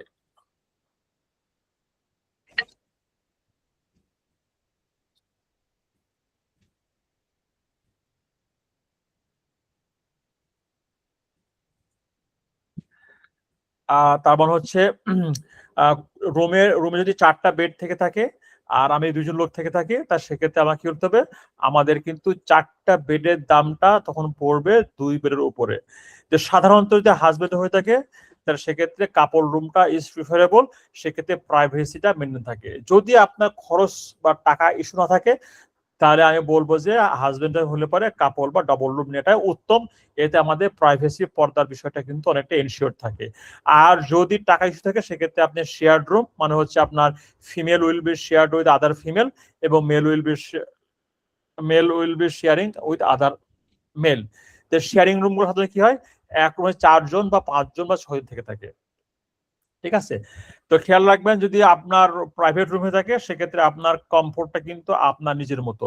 যখনই শেয়ারিং করবে তখন কিন্তু হচ্ছে আপনার ঘুমের ব্যাঘাত ঘটবে, খেয়াল রাখতে হবে। প্লাস হচ্ছে বাথরুমে যাওয়ার জন্য যে শিডিউলটা, এখানে কিন্তু একটা ওয়েটিং টাইম থাকবে, আপনাকে এটা মাথায় রাখতে হবে। শেয়ারিং রুম মানে হচ্ছে আপনাকে you have to trade off, আপনাকে কিছু ট্রেড অফ করতে হবে, কিছু স্যাক্রিফাইস করতে হবে। বাথরুমে যাওয়া, বাথরুম ব্যবহার করা, এখানে সময় নষ্ট হবে। অ্যাট দ্য সেম টাইম আপনার ঘুমের ব্যাঘাত ঘটতে পারে, কারণটা কি, এখানে অনেকে নাক ডাকবে, অনেকে রাত জেগে থাকবে, অনেকে কথা বলবে। তো আপনাকে শেয়ারিং রুমের এই বিষয়গুলো মাথায় রাখতে হবে। তো রুম শেয়ারিং এর উপর ভিত্তি করে কিন্তু প্যাকেজের দামটা কম বেশি হয়। প্লাস আপনার যে কমফোর্ট জোনটাও কিন্তু হচ্ছে রুম শেয়ারিং এর উপর বেশ করে কমফোর্ট জোনটা কম বেশি হয়। তো যখন যখন আপনারা কোনো প্যাকেজ সেট করবেন, তখন জিজ্ঞেস করবেন যে আমাদের যে রুমটা দেওয়া হবে, যে হোটেলের রুমটা হবে, সেই রুমে কি অ্যাটাচ বাথরুম আছে, নাকি কমন কোনো জায়গায় বাথরুম আছে। অনেক হোটেল আছে যে অ্যাটাচ বাথরুম নাই, 2টা বা 3টা রুম মিলে একটা কমন জায়গায় বাথরুম আছে। তো অবশ্যই যেটা করতে আপনাকে, যে আপনারা আগে থেকেই জিজ্ঞেস করে নেবেন যে আপনার হোটেলে যে রুমটা আছে, সেই রুমে কি শেয়ার্ড বাথরুম, নাকি আপনার ডেডিকেটেড রুমের সঙ্গে অ্যাটাচ বাথরুম, এটা আমাদেরকে আগে থেকে জেনে নিতে হবে। ঠিক আছে, এরপরে হচ্ছে আপনার বলছি, যেটা আগে বলেছি যে সৌদি সরকার বর্তমানে মিনার টেন্ট গুলাকে জোন ওয়াইজ ভাগ করেছে। Zone 1, zone 2, zone 3, zone 4, zone 5, এবং প্রত্যেকটা জোনেই কিন্তু হচ্ছে আপনার কিছু সার্ভিস করেছে, A, B, C, D। যে জোনটা যে জোনটা হচ্ছে জামাতের কাছাকাছি সেই জোনটা হচ্ছে তত ভালো এবং প্রাইস তো ভালো, এটাকে ভিআইপি টেন্ট বলে, এর জন্য অ্যাডিশনাল চার্জ লাগে। তো যে জোনটা হচ্ছে ভিআইপি জোন সেখানে যদি আপনি নেন তাহলে আপনার যেটা করতে হবে, আপনাকে এই টেন্টের জন্য অ্যাডিশনাল চার্জ দিতে হবে। আর আর জোন 2-3 বিসি যেটা আছে, 2-3 যেটা আছে বিসি, এই জন্য সাধারণত বাংলাদেশের জন্য কোনো সুযোগ নাই, কিন্তু বিদেশের সুযোগ পায়।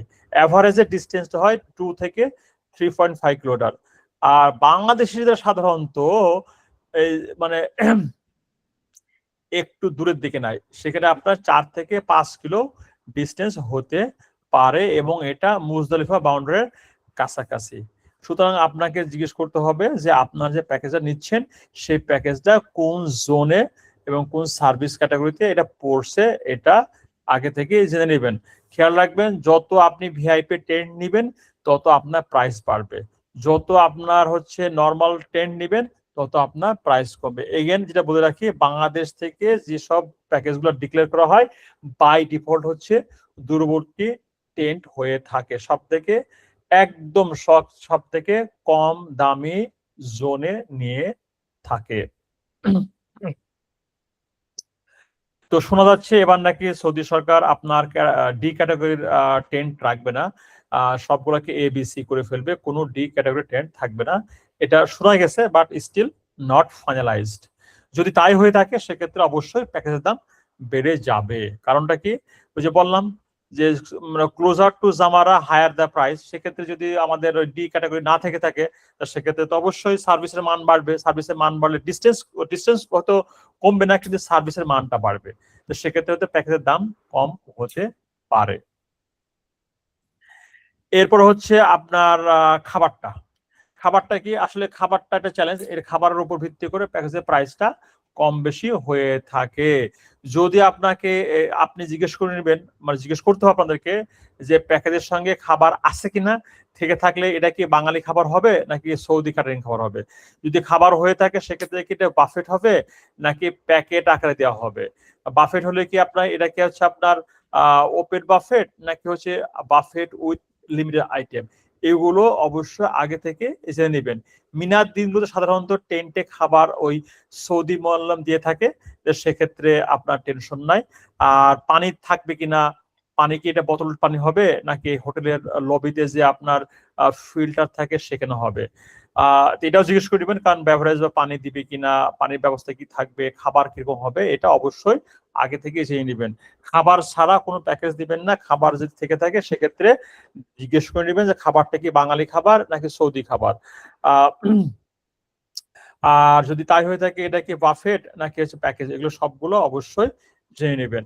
তবে অনেকে আর কি যে আবার আমাদের দেখছি যে এবার আমি দেখেছি যে লাস্ট যে হজে গেলাম, গভ প্যাকেজটা আসলে বেসিক্যালি গত বছরের আগ পর্যন্ত খাবারের টাকা নিত, নেয়ার পরে টাকা ফেরত দিত। খরচটা কমিয়ে গভর্নমেন্ট যেটা করছে, খরচটা কম দেখানোর জন্য খাবার ইনক্লুড থাকে না, খাবারের টাকা নেয়ও না। আগে যেটা করতো খাবারের টাকা নিত, নেয়ার পরে সৌদিতে ফ্লাইট আগে সেই টাকা ফেরত দিত। এখন যেটা গভ প্যাকেজে করতেছে খাবারের টাকা নেয়ও না, না যেটা করে আপনাকে এটা সেলফ ম্যানেজড একটা খাবার করতে হবে, মানে সেলফ ম্যানেজ, আপনাকে নিজের খাবারটা নিজেই ম্যানেজ করতে হবে। You are right. কিন্তু বেসরকারি প্যাকেজ সাধারণত আপনার খাবার সহই হয়ে থাকে। এটা খেয়াল রাখতে হবে যে আপনার খাবারের মান এবং খাবারের কি ধরন হবে এটা আগে থেকেই চেক করে নেবেন। আবার জিজ্ঞেস করে নেবেন যে কেউ অসুস্থ, মানে কারো যদি খাবারের মানে কারো যদি স্পেশাল খাবার লাগে, কারো ডায়াবেটিক ফুড লাগে, ওটা অ্যারেঞ্জ করতে পারবে কিনা ওগুলো আগে থেকে জিজ্ঞাসা করে নেবেন। অনেকটাই বলে না আমরা পারবো না, তাহলে আপনি খাবার বাদ দিবেন। আর যদি পারে সেক্ষেত্রে কি অ্যারেঞ্জ করবে এটা আগে থেকে আপনারা জেনে নেবেন যে স্পেশাল কোনো মিল অ্যারেঞ্জ করতে পারবে কিনা, যদি স্পেশাল কোনো ডিমান্ড থেকে থাকে।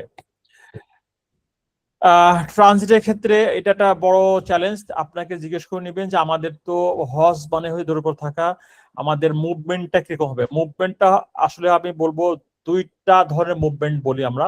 একটা মুভমেন্ট হচ্ছে যে এই যে মক্কা থেকে মদিনা, মদিনা থেকে মক্কা, মক্কা থেকে আজিজিয়া, আজিয়া থেকে মদিনা, এই যে রুটটা, এই যে Mecca Medina Azizia Mecca Medina যে ট্রান্সফারটা, এটা কিসে হবে? এটা কি ট্রেনে দিবে, নাকি বাসে হবে, নাকি কি মাইক্রোতে হবে? এটা আগে থেকে জেনে নেবেন যে প্যাকেজের ভিতরে আপনার যে ট্রান্সফারটা হবে মক্কা মদিনা হোটেলে ট্রান্সফারটা হবে, বা মক্কা থেকে জেদ্দা, জেদ্দা থেকে মক্কা থেকে জেদ্দা, বা জেদ্দা থেকে আপনার মক্কা, অথবা মদিনা থেকে মদিনা এয়ারপোর্ট, বা মদিনা থেকে মক্কা, যে আমাদের ইন্টারনাল যে ট্রান্সফার গুলো আছে, এই ট্রান্সফারটা কিসে হবে এটা আগে থেকে জেনে নেবেন এজেন্সির সাথে, যে আমার এই প্যাকেজের সাথে এই ট্রান্সফারটা কি আছে, এটা কি বাসে নাকি ট্রেনে, বাসে নাকি ট্রেনে, নাকি হচ্ছে আপনার প্রাইভেট কোনো মাইক্রো বাসে, এটা আগে থেকে জেনে নেবেন। এটা হলো একটা।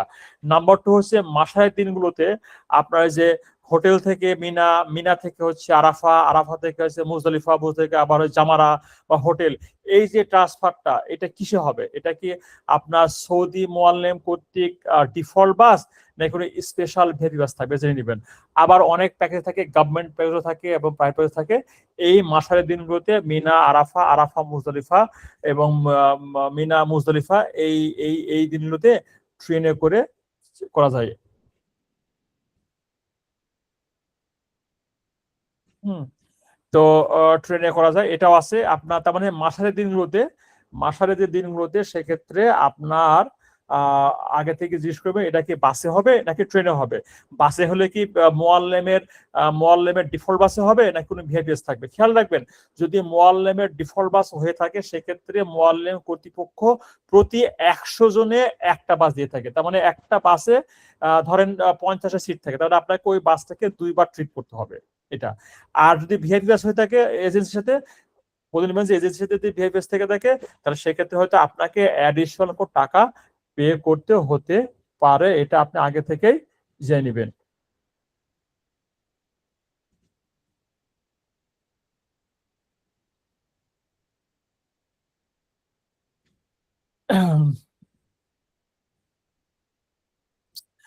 আর সাধারণত মক্কা থেকে মদিনা, মদিনা থেকে মক্কা, এইটা হজের সময় ট্রেনের প্রাইস অনেক হাই থাকে। এটা ইউজুয়ালি এবারও ছিল প্রাইস, আগে থেকে টিকিট কাটেন এটা 300 থেকে 500 বা 600 পর্যন্ত যায়। তো এটা হিউজ এক্সপেন্সিভ, এই জন্য গভর্নমেন্ট প্যাকেজ গুলো বা বেসরকারি প্যাকেজ থেকে ট্রেন অ্যাভেলেবল থাকে না, এটা নিজেরাই অ্যারেঞ্জ করতে হয়। এগেন এই ট্রেনের টিকিটটা আপনাকে you have to either arrange নিজে করতে হবে, অথবা এজেন্সি যদি করতে পারে সেক্ষেত্রে আপনাকে হয়তো বা এজেন্সি আপনাকে আলাদাভাবে চার্জ হতে পারে। সৌদি সরকার থেকে কোনো আলাদা কোনো রেস্ট্রিকশন নাই, ওখানে একটা ফর্মালিটিস আছে যেটা এজেন্সি আপনাকে হেল্প করবে। তো গভর্নমেন্ট প্যাকেজে মক্কা মদিনা, মদিনা মক্কা, এটা যে ট্রেনের টিকিটটা দেয় না, কারণটা কি? এটা একটা প্রাইসের কারণে। কারণ একটা বললাম তো এবছর দেখলাম অলমোস্ট 300 করে লাগে, 300 মানে প্রায় 10,000 টাকা বা 7,000 টাকা লাগে। তো সব বেসে যাওয়া আসায় প্রায় আপনার 11, 12 বা 20,000 টাকা লাগবে। তো এই জন্য গভর্নমেন্ট প্যাকেজে বা কোনো প্রাইভেট প্যাকেজে বাই ডিফল্ট ট্রেন থাকে না, বাই ডিফল্ট হচ্ছে মোয়াল্লেম থেকে বাস সার্ভিস নেওয়া হয়।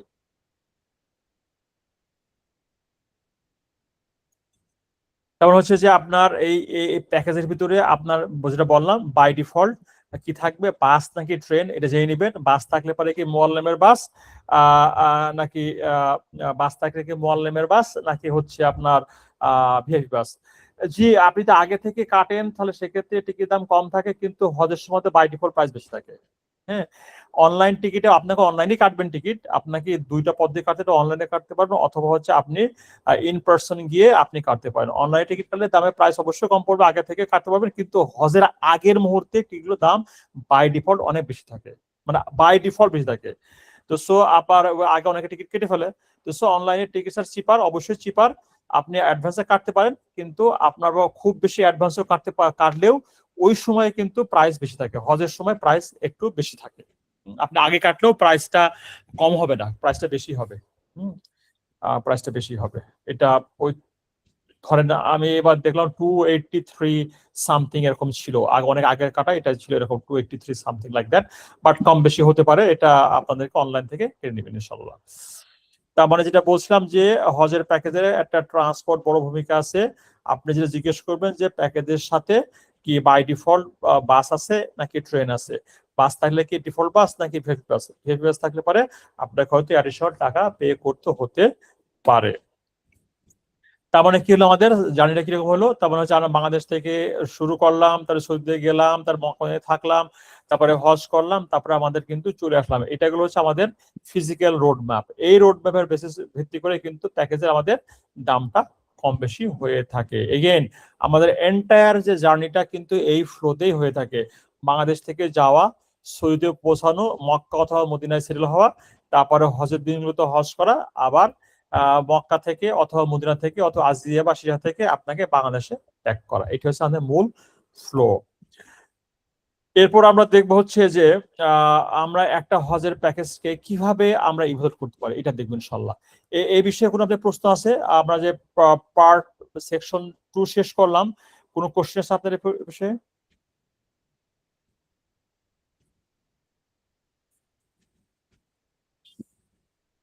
ওকে, জি নাই। তাহলে আমরা এটা আমার একটা মানে আমাদের একটা মানে স্পেসিফিক ফ্রেমওয়ার্ক আমাদের তৈরি করা আর কি। সেক্ষেত্রে আমরা ইনশাল্লাহ একটা প্রসেস খাড়া করেছি যে যার মাধ্যমে একটা প্যাকেজকে আমরা ইভ্যালুয়েট করতে পারবো ইনশাল্লাহ। এখানে 7টা পিলার বলছি, যে সেই 7টা পিলার দেখে একটা প্যাকেজের আপনি ইভ্যালুয়েট করতে পারবেন। নাম্বার 1 হচ্ছে টাইম লাইন। আমরা আগে বলেছি নাম্বার 1 হচ্ছে টাইম লাইন। তার মানে হচ্ছে কতদিন থাকবে তার উপর ভিত্তি করে প্যাকেজের দাম, মান কমে এবং বাড়ে, নাম্বার 1। নাম্বার 2 হচ্ছে জি, আসসালামু আলাইকুম ভাই। ওয়ালাইকুম আসসালাম। আচ্ছা ভাই, যদি টেন্ট মানে ডি ক্যাটাগরি বাংলাদেশের জন্য সিলেক্টেড থাকে, তাহলে এটা তো আর আলোচনার বিষয় আছে কি যে বাংলাদেশের তো চাইলেই এতে যেতে পারবে না, নাকি পারবে?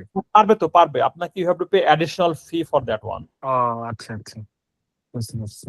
কারণ এবারে অভিজ্ঞতা বলি, এবারে হচ্ছে অনেকেই এ ক্যাটাগরির আপনার টেন্টে গিয়েছিল, কিন্তু তাদের অভিজ্ঞতাটা খুব একটা ভালো হয়নি, নাম্বার 1। নাম্বার 2 হচ্ছে এ ক্যাটাগরি গেলেও কিন্তু আপনার হাঁটতে হবে। কারণটা কি, আপনার ওটা জামাতের পাশেই কিন্তু হচ্ছে জামারাতের পাশে টেন্ট, কিন্তু আপনাকে 1 থেকে 1.5 কিলোমিটার চক্কর দিয়ে হাঁটতে হবে।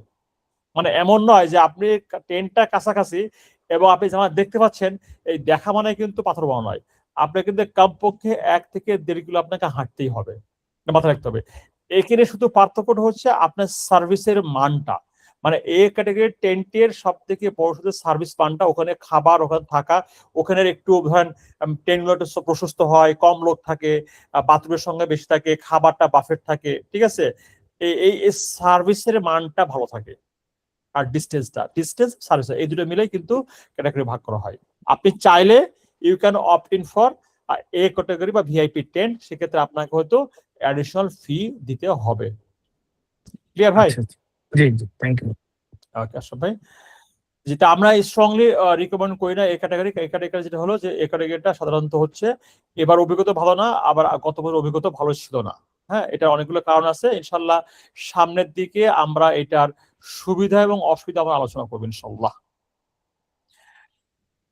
তো সেক্ষেত্রে যেটা বলছিলাম যে আমাদের যে 7টা পিলার, একটা আপনার 7টা পিলারের উপর ভিত্তি করে আপনারা একটা হজ প্যাকেজটাকে আপনারা কি করতে পারবেন, আপনারা ইভ্যালুয়েট করতে পারেন। নাম্বার 1 হচ্ছে time line, full time, short time, number 1। Number 2 হচ্ছে অ্যাকোমোডেশন, হোটেলটার দূরত্ব কত দূর ফ্রম হারাম বাউন্ডারি, নাম্বার 2। নাম্বার 3 হচ্ছে আপনার শুধু হোটেলটা কাছে বা দূরে হলে হবে না, আপনার ইবাদাতের অভিজ্ঞতাটা কোনটাকে কম বেশি করে। সে ফর এক্সাম্পল, কিছু কিছু হোটেল আছে, হোটেলটা কাছে কিন্তু আপনাকে অনেক দূর ঘুরে মসজিদ ঢুকতে হয়। আবার কিছু কিছু আছে হোটেলটা দূরে, কিন্তু আপনি স্ট্রেট ঢুকে বসতে মসজিদ হারামে, ঠিক আছে।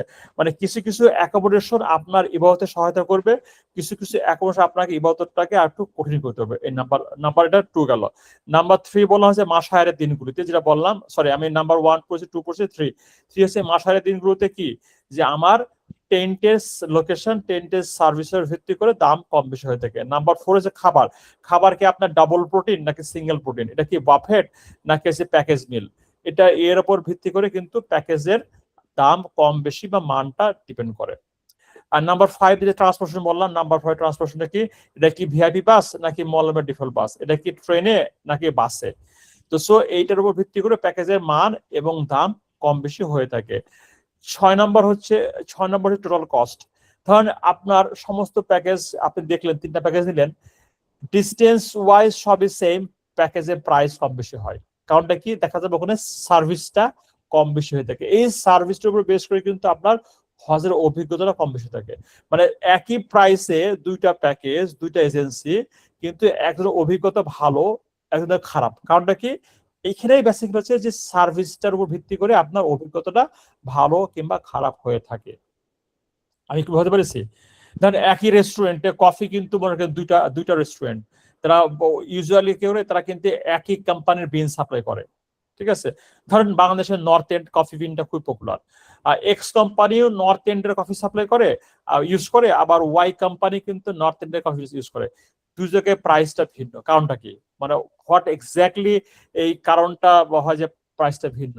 একটা হচ্ছে যে সেই সেই হোটেল মানে যে সার্ভ করে তাদের তাদের হচ্ছে আপনার সার্ভিং এর এক্সপিরিয়েন্সটা, তাদের ক্যাফের তাদের ক্যাফের যে লোকেশনটা বা ক্যাফের অ্যাম্বিয়েন্সটা, এইগুলোর উপর ভিত্তি করে কিন্তু আপনার ওভারঅল প্রাইসটা বাড়ে। খেয়াল রাখবেন, এতে কিন্তু কফির স্বাদের তারতম্য না হলেও আপনার কিন্তু ওভারঅল এক্সপিরিয়েন্সটা কম বেশি হয়েই থাকে, ঠিক আছে?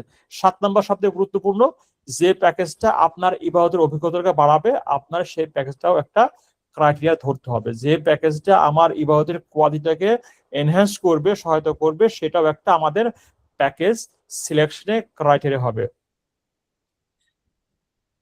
আপনারা শুধুমাত্র বিভিন্ন এজেন্সির প্যাকেজের দাম, প্যাকেজের মান, প্যাকেজের বিজ্ঞাপনী ভাষা দেখে প্যাকেজ সেট করবেন না। এই 7টা বিষয় মাথায় রেখে প্যাকেজে সেট করবেন। আগে দাম দেখবেন না, এই 7টা বিষয়কে আগে ইভ্যালুয়েট করে দেখবেন যে এটা is it feasible for you or not, then only you select that package. Okay, তার মানে আমরা যদি ধরি, আমরা কিন্তু 7টা বিষয় বলেছি না, 7টা বিষয় ধরলে পারে আমাদের যদি একটা ওয়েটেজ দিই, আমার সব থেকে টপ মোস্ট প্রায়োরিটি দুইটা। একটা হচ্ছে আপনার ইবাদতের অভিজ্ঞতাটা কোন প্যাকেজে হলে ভালো হবে, ঠিক আছে? যে আপনার এখানে মানে যেখানে ভালো হবে সেখানে আপনি ধরেন প্যাকেজ এ এবং প্যাকেজ বি, যদি মনে করেন যে এখানে আমার ইবাদত অভিজ্ঞতা ভালো হবে, তাহলে সেটা 30 মার্ক দিবেন। যদি মাসের দিনগুলোতে আপনার সার্ভিস ভালো থাকে, ডিস্টেন্স, তারপর মিনার টেন্টের ক্যাটাগরি, তারপর ওভারঅল এই সবকিছুর মধ্যে অভিজ্ঞতা এইটাকে বা দিবেন 20 মার্ক। তারপর ট্রান্সপোর্টেশন, এটা কি আপনার মক্কা মদিনা ট্রান্সপোর্টেশন প্লাস হচ্ছে ভিআইপি বাস, নন ভিআইপি বাস, এর উপরে 15 মার্ক। তারপর হচ্ছে আপনার এই যে টাইম লাইনটা, হ্যাঁ, অ্যাকোমোডেশন কোন হোটেলে, খাবার কিরকম, দাম, এই সব কিছু মিলে হচ্ছে 35 মার্ক। ব্যালেন্স ডিউরেশন দিবেন, যদি আপনার 30 দিন হয় একরকম দিবেন, ঠিক আছে? তারপর এখানে আপনার যে হোটেল স্পেসিং, মানে যে খোলামেলা হয় 10, খাবারে 10, ঠিক আছে, টোটাল কস্টে 10, এই ধরেন 30, 35, 40 মার্ক দিবেন এখানে, ঠিক আছে? আমি বললে খাবারের মান দিবেন হচ্ছে আপনার মানে দিবেন হচ্ছে 10, হোটেল স্পেসিং এ দেন 10, কস্ট ট্রান্সফার 10, আর হচ্ছে ব্যালেন্স ডিউরেশন হলে 5 দিবেন। যে আপনার সাথে যাচ্ছে 30 দিন হোক, 24 দিন হোক, আর 16 দিন হোক, এটা আপনার মাথায় রেখে একটা পয়েন্ট দিবেন, যে আপনার উপর ভিত্তি করে 100 মার্কের একটা পয়েন্ট বা রেটিং করবেন ইনশাল্লাহ। এখানে একটা ভুল আছে, এটা 5 হবে, একটা ব্যালেন্স ডিউরেশনটা 5 হবে। তার মানে আমরা যদি প্যাকেজ সেট করবো, তা এইগুলোর নাম্বার দিয়ে আমাদের সব থেকে যেটা ওয়েটটা বেশি হবে, আমরা সেই প্যাকেজটা নিব ইনশাল্লাহ। এবার আমরা যেটা অনেকে বলে না, ভাই প্যাকেজ প্রাইস কত, 6,40,000 টাকা, বাস আপনি তো খুশি হয়ে গেছেন, ভাই আমার তো প্যাকেজ গুলো 6,40,000 টাকা। আপনি কিন্তু ফিনান্সিয়ালি প্রিপারেশন নিয়ে ফেলছেন যে এর সঙ্গে হয়তো আরো 10-20 হতো না, এর বাইরে কিন্তু অনেক খরচ, এগুলো বলে না। একটা এর বাইরে খরচ হচ্ছে কুরবানি, ঠিক আছে? কুরবানিতে এবছর তো হচ্ছে সরকার আগে থেকে টাকা নিয়ে নিয়েছে, ধরেন কুরবানি কমপক্ষে 25,000 টাকা অ্যাডিশন লাগবে, এটা একটা হিডেন কস্ট। তারপরে সৌদি গিয়ে যে খরচটা কথা কেউ ধরেই না, সৌদি কিন্তু সিম কিন্তু এক্সপেন্সিভ, ওখানে ধর আপনার কমপক্ষে 3 থেকে 5,000 টাকা তো কমপক্ষে এটা খরচ হবেই, এটা খরচ হবেই। লন্ড্রি, এটা খরচ হবেই। তারপরে যদি ওষুধ কিনতে হয়, ওখানে অনেক দাম, ওষুধের অনেক দাম, ওষুধের আরো হিডেন খরচ, এটা লাগবে। প্লাস হচ্ছে আপনার এখানে এর বাইরে যেটা আছে আপনার শপিং আছে, ঠিক আছে? অনেকে শপিং মনে করবো না, কিন্তু শপিং করেই ফেলে, ঠিক আছে? এগুলো লাগে। প্লাস হচ্ছে আপনাকে এই যে ইমার্জেন্সি একটা ক্যাশ রাখতে হয়। তারপরে আপনারা যেটা বলতে চাচ্ছি যে আমাদের আহ, যদিও আমরা বলছি যে এর বাইরে খরচ হয়, তারপরে কিন্তু আপনার হচ্ছে এই খরচগুলো হবে। একটা হচ্ছে কুরবানি, একটা হচ্ছে স্পেশাল বাস, লন্ড্রি সার্ভিস, তারপরে সিম, তারপর হচ্ছে আপনার পার্সোনাল এক্সপেন্সেস, তারপর হচ্ছে কোনো ইমার্জেন্সি ব্যয়, এগুলো কিন্তু মাথায় রাখতে হবে। তাহলে দেখেন আপনাকে যখন বলা হচ্ছে যে আপনার প্যাকেজের 6 লাখ টাকা, তার ভিতরে কিন্তু আপনার এর সঙ্গে অ্যাড হবে কুরবানি অ্যাড হবে, যদি বাস থেকে থাকে তাহলে বাস অ্যাড হবে, তারপর আপনার সিম অ্যাড হচ্ছে, লন্ড্রি সার্ভিস অ্যাড হচ্ছে, তারপর আপনার পার্সোনাল যে টুকটাকি খাওয়া দাওয়া করবেন এটা অ্যাড হচ্ছে, প্লাস হচ্ছে ইমার্জেন্সি কিন্তু ওষুধ লাগবে সেটা ব্যয় হবে। ধরে রাখেন এর সঙ্গে অ্যাডিশনাল আরো 1 লাখ টাকা আপনার কিন্তু খরচ হতে পারে। এটা কিন্তু অনেকে বলে না, কারণ আপনার যদি বলে যে ভাই আপনার আরো 1 লাখ খরচ হবে, আপনি কিন্তু আগেই পিছিয়ে যাবেন। ঠিক আছে, এই জন্য এগুলো আগে থেকে মাথায় রাখবেন যে আপনার প্যাকেজের বাইরে আরো কমপক্ষে 1 লক্ষ টাকা খরচ হতে পারে। পার্সোনাল শপিং তো 50-60 হাজার হয়ে যায়। ঠিক আছে, কিছু না কিনলে জানামাজ এবং এই কিনলেও কিন্তু এই খরচটা হয়ে যেতে পারে।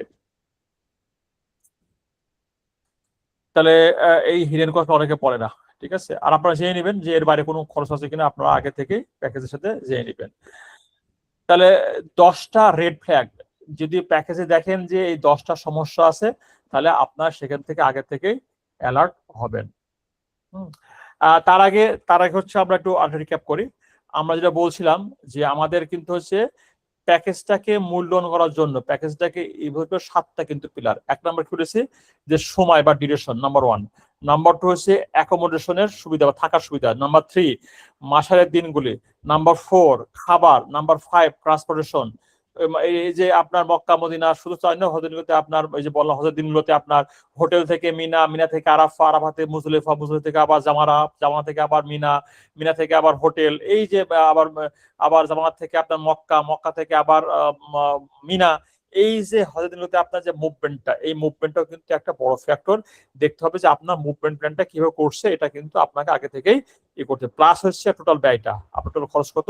7 নম্বর যে সবথেকে গুরুত্বপূর্ণ, যেটা আমরা ইগনোর করি, সেটা হচ্ছে আপনার ইবাদতের পরিবেশ। কোন প্যাকেজটা আপনার ইবাদতটাকে আরো সহজ বা বাড়িয়ে দেবে, সেদিকে আপনাকে খেয়াল রেখে হজের ইভলিউশন করতে হবে। এই 7টা বিষয়কে মাথায় রেখে যদি আপনি হজ প্যাকেজ সিলেক্ট করেন, তাহলে অবশ্যই ইনশাল্লাহ আপনার হজের অভিজ্ঞতাটা ভালো হবে। এবার আমরা বলছিলাম যে হিডেন কস্ট আলোচনা করেছি, এবার বলছি 10টা বিষয় যদি দেখেন, তাহলে কিন্তু আপনার এখানে একটা রেড ফ্ল্যাগ বা সমস্যা আছে। কি আছে? কোনো আপনাকে প্যাকেজে আপনাকে বলবে যে আপনাদেরকে 5 স্টার হোটেল দেওয়া হবে, কিন্তু হোটেলের নাম বলবে না। আপনারা বলবেন যে ভাই আমাদেরকে হোটেলের নাম বলতে হবে, এবং আপনি বলবেন হোটেলের নাম বলবেন এবং ডিস্টেন্স বলবেন। আগে থেকে বলে নেবেন যে ভাই আপনি যে হোটেলটা দিবেন, সেই হোটেলটা 5 স্টার হোক 4 স্টার হোক তো বলবেনই, প্লাস হারাম বাউন্ডারি থেকে কত ডিস্টেন্স, এটা লিখিত আকারে থাকতে হবে। ঠিক আছে, নাম্বার 2 দেখবেন আপনি যে এজেন্সির মাধ্যমে যাচ্ছেন, সেই এজেন্সির লাইসেন্সটা পার্টিকুলার ওই বছরের জন্য অ্যাক্টিভ কিনা, এটা চেক করে নেবেন। নাম্বার 2। নাম্বার 3 হচ্ছে যদি সরকার ঘোষিত প্যাকেজের প্রাইসের থেকে মানে যদি কম টাকায় হয়, তাহলে সেক্ষেত্রে কিন্তু আপনার ঠকার সম্ভাবনা বেশি আছে। খেয়াল রাখবেন, সরকারি প্যাকেজের যদি কমে কোনো প্যাকেজ আপনাকে কোনো এজেন্সি আপনাকে অফার করে, তা সেক্ষেত্রে অবশ্যই আপনার ঠকার সম্ভাবনা বেশি আছে। এখানে রেড ফ্ল্যাগ। 4 নাম্বার, আপনাকে কোনো ভেগ টার্ম, ভাই আপনার কিছু লাগবে না, এই যে দিচ্ছেন না 6 লাখ টাকা দিলেন না, এর ভিতরে আপনার হজ শেষ, তারপর দেখ আপনাকে একটা প্রোডাক্ট চাইতেছে। এই জন্য কোনো ভেগ টার্ম না, আপনাকে বলতে হবে ভাই, আমাকে স্পেসিফিক বলতে হবে যে আমার এই প্যাকেজের বাইরে আমার কি কি খরচ হতে পারে, আগে থেকে আপনারা আইডিয়া নিয়ে নেবেন। নাম্বার 4। নাম্বার 5 হচ্ছে কোনো টেন্ট লোকেশন না, বলবো ভাই আপনার ভালো জায়গায় হবে তা না, আপনাকে বলবো ভাই কোন জোনে দিবেন, zone 1, zone 2, zone 3, zone 4, zone 5। হ্যাঁ, জোন 5 এর পার্টিকুলার কোন লোকেশন না বলতে পারলেও বলবে আমরা জোন 5 এর ডি ক্যাটাগরি বা ডি প্লাস ক্যাটাগরি, ওরা বলে দিবে যে আমি আপনাদেরকে জোন 5 এর ডি প্লাস বা ডি ক্যাটাগরিতে আপনার টেন্ট পাবেন। এটা স্পেসিফিক বলে না ভাই আপনাদের কিন্তু ভালো লোকেশন, আপনার ভালো লোকেশন টেন্ট না, এরকম কিছু না। আপনাকে স্পেসিফিক বলে দিতে হবে যে ভাই আমার প্যাকেজের সাথে যে মিনার টেন্টটা আছে ওটা কোন জোনে এবং কোন ক্যাটাগরি। আমি আগেই বলেছি জোন হচ্ছে 5টা, zone 1, zone 2, zone 3, zone 4, zone 5। Closer to Jamara higher the price. আর প্রত্যেকটা জোনে আবার সার্ভিস ক্যাটাগরি আছে এ বি সি ডি। তাহলে এ হলে হাইয়েস্ট ক্যাটাগরি, বি হলে তার থেকে একটু কম, সি হলে একটু কম, ডি হলে কম। এটা আগে থেকে বলতে হবে। 6 নম্বর কি, যে আগে থেকে খাবারের ধরনটা বলে নেবেন ভাই এটা কি আমাদের বাফেট হবে নাকি প্যাকেট হবে। প্যাকেট হলে কি আপনার সিঙ্গেল প্রোটিন নাকি ডাবল প্রোটিন, এর সঙ্গে চা আছে কিনা, এর সঙ্গে বৈকল্পিক নাস্তা আছে কিনা, বা কি ধরনের কি দিবে, চা বিস্কুট কফি টফি এগুলো আছে কিনা, আগে থেকে এগুলো জেনে নিতে হবে, কোনো হিডেন থাকা যাবে না। জি শরীফ ভাই বলুন। শরীফ ভাই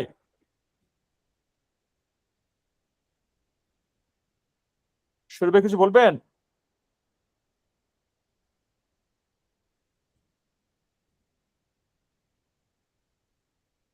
হ্যালো শরীফ ভাই হাত তুলছেন, কিছু বলবেন।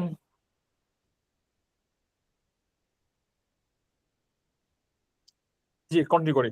তেমন হচ্ছে খাবারের কি হবে, খাবারের মান, খাবারের মানে খাবার কি ধরনের হবে আগে থেকে এটা লিখিত আকারে নিতে হবে। 7 নাম্বার 7 নাম্বারটা হচ্ছে যে আহ, কোনো কিছু আপনারা খেয়াল রাখবেন, যখনই বলবে যে কোনো পার্সোনাল অ্যাকাউন্টে যাবে দিবেন না, টাকা অবশ্যই এজেন্সির কোম্পানির অ্যাকাউন্টে দিতে চেষ্টা করবে। যদি কেউ ইনফরমাল কিছু চায় সেক্ষেত্রে একটা রেড ফ্ল্যাগ রয়ে গেছে। 8 নাম্বার আগে থেকে ক্লিয়ার হবে, এটা কি আপনার শিফটিং নাকি নন শিফটিং, এটা কি আসিয়া নাকি সীসা, যদি হয়ে থাকে আগে থেকে আপনি বলে নেবেন যে ভাই এটা কোথায় হবে, হলে পারে ওই শিফটিং প্যাকেজ হোটেলটা কয়দিন হবে, এবং সেক্ষেত্রে আপনার হজের দিনগুলোতে এই মুভমেন্টটা কি হবে ওটাও আগে থেকে জেনে নেবেন। তার মানে যদি শিফটিং প্যাকেজ হয়ে থাকে হোটেলটা কি আজিয়াতে হবে নাকি সিসাতে হবে, হলে পারে এই যে সিসা বা আজিয়াতে আপনার হলে পারে হজের দিনগুলো মুভমেন্ট কি হবে এটাও আগে থেকে বলে নেবেন। বলবে আপনার জন্য ব্যবস্থা হবে না, ব্যবস্থা ক্লিয়ারলি এটা জানতে হবে। আগে থেকেই খোঁজ দিবেন যে কোনো আপনার গ্রুপ লিডার আছে কিনা, থাকলে পারে লিডার গুলোর বয়স কত না অভিজ্ঞতা কত এটা আগে থেকে জেনে নিতে হবে। যদি এই 10 নম্বরটা কি, 10 নম্বরটা হচ্ছে সমস্ত কিছু হচ্ছে লিখিত আকারে নিবে, যদি লিখিত আকারে কিছু দিতে না চায় সে রেড ফ্ল্যাগ। মুখে মুখে কোনো কিছু হবে না, everything should be written documented. মানে আপনার সঙ্গে এজেন্সির যে প্যাকেজ থাকবে সেই প্যাকেজের ভিতরে কি আছে আর কি নাই, কি পাবেন আর কি পাবেন না, অবশ্যই 100% লিখে থাকতে হবে। এবং এইটা লিখিত না থাকলে পরবর্তীতে কিন্তু এটা নিয়ে বিশাল আকারে গন্ডগোল হয়ে থাকে। এই জন্য যদি এই 10টার আপনি দেখেন যে আপনার প্যাকেজ 10টার এই 10টা উপস্থিত আছে, there is a red flag, there is a concern, আপনি তখন সেই প্যাকেজ থেকে বা এজেন্সি থেকে দূরে আসবেন। 1 নম্বর যে বলেছি যে হোটেলের নাম এবং দূরত্ব এবং এটা আগে থেকেই বলবে। 2 নম্বর হচ্ছে যে এজেন্সির মধ্যে যাচ্ছেন, যে প্যাকেজ নিচ্ছেন সেই প্যাকেজের ওই পার্টিকুলার এজেন্সি ওই পার্টিকুলার ইয়ারের জন্য এটা তারা অ্যাক্টিভ কিনা। 3 নম্বর হচ্ছে সরকারি প্যাকেজের থেকে কম টাকা দিয়ে প্যাকেজ হয়ে থাকে সেটা ঠকার সম্ভাবনা অনেক বেশি। 4 নম্বর হিডেন খরচ কি কি আছে আগে থেকেই জেনে নেবেন। 5 নম্বর হচ্ছে মিনার টেন্টের লোকেশন, মিনার টেন্টের জোন এবং মিনার টেন্টের সার্ভিস ক্যাটাগরি আগে থেকে জেনে নেবেন। 6 নম্বর হচ্ছে খাবারের মান এবং খাবারের কোয়ালিটি বা খাবার কিরকম হবে আগে থেকে জেনে নিতে হবে। 7 নম্বর হচ্ছে কোনো ট্রানজাকশন অফিসিয়াল ডকুমেন্ট ছাড়া পার্সোনাল কোনো অ্যাকাউন্টে করবেন না, যে হয়ে থাকে সেটা রেড ফ্ল্যাগ হয়ে গেছে। 8 নম্বর হচ্ছে যদি এটা শিফটিং হয়ে থাকে, শিফটিং হয়ে থাকলে হজের দিনগুলোতে সিসাতে হবে নাকি আজিয়াতে হবে, এবং এই ডিরেকশনে আমাদের মুভমেন্টটা কিরকম হবে এটা আগে থেকে জেনে নেবেন। যদি নন শিফটিং হয়ে থাকে সেক্ষেত্রে জেনে নেবেন যে হারাম থেকে কত দূরে হবে, এবং ওই সময়তে মুভমেন্টের প্ল্যানটাও জেনে নেবেন। 9 নম্বর হচ্ছে ইম্পর্টেন্ট, আপনার গ্রুপ লিডারদের প্রোফাইল যদি দিতে না চায় আপনারা চেয়ে নেবেন, যে আমাদের সঙ্গে যাবে সেই গ্রুপ লিডার প্রোফাইল চেয়ে নেবেন, এদের বাস্তব গ্রাউন্ড লেভেলে তাদের কাজের অভিজ্ঞতা আছে কিনা এটা যাচাই করে নেবেন। 10 নম্বর হচ্ছে লিখিত কন্ট্রাক্ট ছাড়া কোনো কিছুই করবেন না, যদি লিখিত মুখে মুখে হয় তার সেক্ষেত্রে এটা রেড ফ্ল্যাগ রয়ে গেছে। আশা করি এই বিষয়গুলো ক্লিয়ার।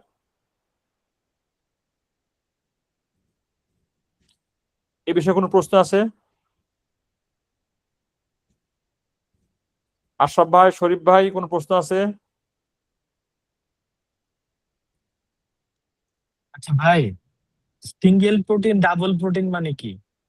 ও মানে এটা very interesting question, thank you. মানে হচ্ছে সিঙ্গেল প্রোটিন যে কোনো মিলে একটা প্রোটিন থাকে, মাছ অথবা ডিম অথবা হচ্ছে গোস্ত, সিঙ্গেল প্রোটিন। অথবা ডাবল হচ্ছে একটা মাছ একটা গোস্ত, অথবা একটা ডিম একটা গোস্ত, এই ডাবল প্রোটিন। আচ্ছা ভাই, থ্যাংক ইউ। জি।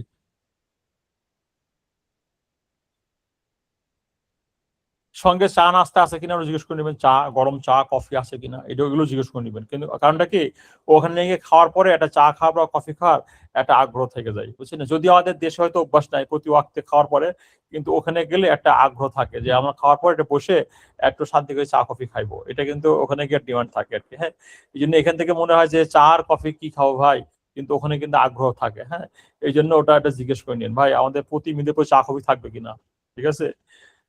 কারণ আপনি তো চাইলে তো এখানে তো আর আমাদের দেশে টং দোকান নাই এটা নেমে খাইলেন তা এরকম নাই, ওই জন্য হোটেলে থাকলে এটা খেতে ভালো লাগে আর কি। আহ তাহলে সেক্ষেত্রে যে 10টা কোশ্চেন যেটা আমি আগে বলছিলাম যে স্মার্ট যারা পিলগ্রিম তারা 10টা কোশ্চেন আগে থেকেই করে, যেটা লিখিত আকারে নাই। এটা কি আমরা আলোচনা করব?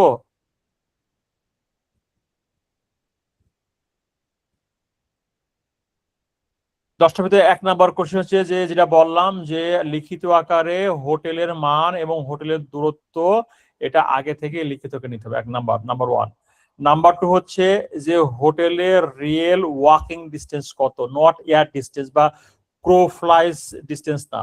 আপনাকে বলতে হবে ভাই আমাকে বলেন যে হোটেলের লবি থেকে মসজিদে হারাম মানে মসজিদে হারামের গেট পর্যন্ত যেতে আমার কতক্ষণ হাঁটতে লাগবে, একজন নর্মাল সাধারণ সুস্থ সবল মানুষ নর্মাল পেসে হাঁটলে কত মিনিট লাগবে, এইটা আমাকে বলতে হবে। ডিস্টেন্স তো বলবেই, যে ডিস্টেন্সটা হচ্ছে হোটেল থেকে আপনার হারাম মসজিদের বহির্চত্বর বা কোর্টিয়ার, ও তো বলবেই।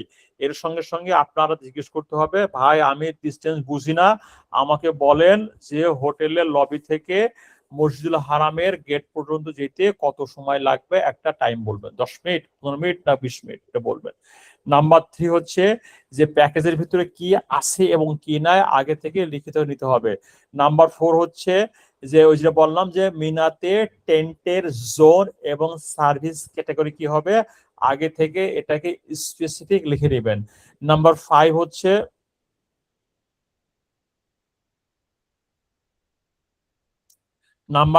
হচ্ছে যে এই গ্রুপে মানে সৌদি আরবে গেলে পারে কোনো মানে গ্রুপ থাকবে কিনা, মানে প্রতিটা মুভমেন্টের সময় কোনো লিডার বা ম্যানেজমেন্ট টিম থাকবে কিনা, মানে মক্কা থেকে মদিনা যাচ্ছেন বাসে তখন কোনো টিম থাকবে কিনা, বা মদিনা থেকে মক্কা আসছেন টিম থাকবে কিনা, বা মিনা থেকে আরাফাত যাচ্ছেন বাসে তখন আপনার টিম থাকবে কিনা, এটা আপনারা ফিজিক্যালি কোনো পার্সন গ্রুপে থাকবে কিনা এটা অবশ্যই জেনে নেবেন।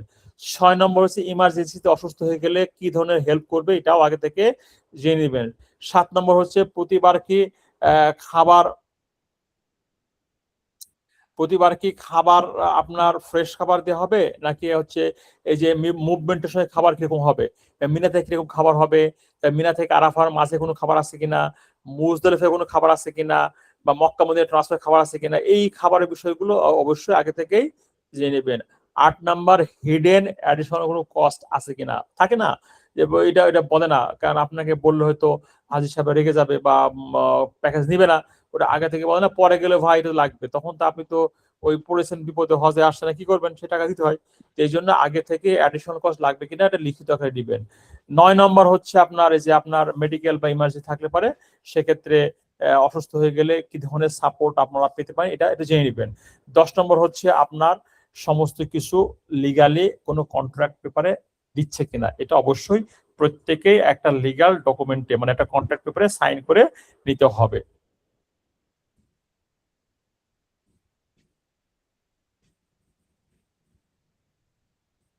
ভাই, জি ভাই। হ্যালো, জি, আচ্ছা, ধরেন সবকিছু হইলো, সব কন্ট্রাক্ট করে গেলাম, ডিস্টেন্স লাইক ধরেন মিনার 10 থেকে জামারার দূরত্ব সবকিছু আমি কাস্টমাইজ করে আমার মতো করে নিয়ে গেলাম, কিন্তু ওখানে যে আমি কোম্পানির সাথে ওখানে গেলাম, তারা সেটা কথা রাখতে পারলেন না, সেক্ষেত্রে হাজী সাহেবদের কিছু করণীয় থাকে কি?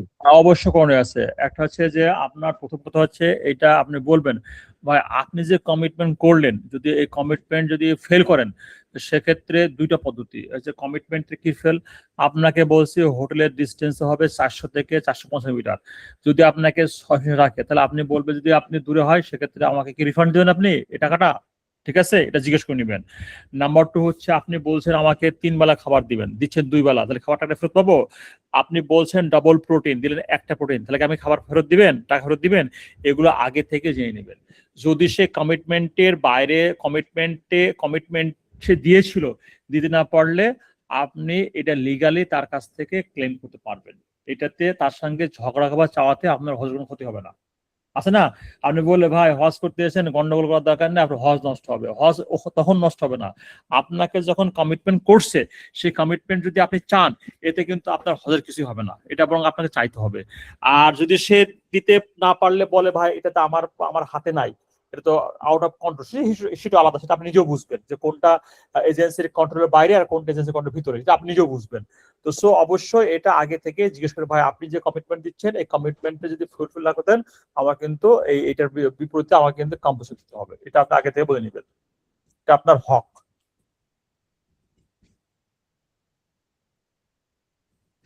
ঠিক আছে। জি, তাহলে আমরা দেখি হচ্ছে যেটা পরে দেখেছি একটা কেস যেটা দেখে একটা ডিস্টেন্স ট্র্যাপ, সেটা আমরা সবসময় ডিস্টেন্স হয়ে দেখি যে আমাকে বলছে এত টাকা, কিন্তু আপনাকে ওই প্যাকেজের কস্টের 35% কমাই দিচ্ছে, শুধুমাত্র আপনাকে হোটেলের দূরত্বটা বাড়ায়। ঠিক আছে, তো সেক্ষেত্রে যেটা হবে, আপনাকে হাঁটতে হবে, আপনাকে গরম কষ্ট করতে হবে। হ্যাঁ, তো এই ক্ষেত্রে আপনাকে এটা হচ্ছে ডিস্টেন্সে নিলে পরে সেভিং হবে, কিন্তু আপনার কষ্ট বাড়বে।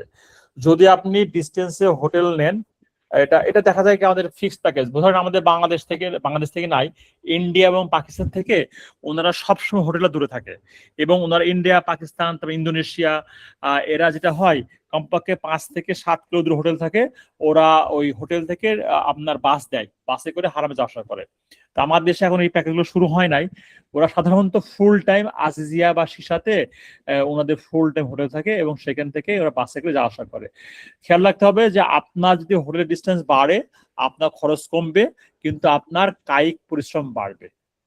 ঠিক আছে, আর একটা হচ্ছে যে আপনার হোটেলটা কাছে হবে, খরচ বাড়বে, কিন্তু এতে আপনার স্টেমিনা সেফ থাকবে, আপনার কষ্ট কম হবে, এটা ইবাদতে আপনাকে সহায়তা করবে। বোঝা গেছে?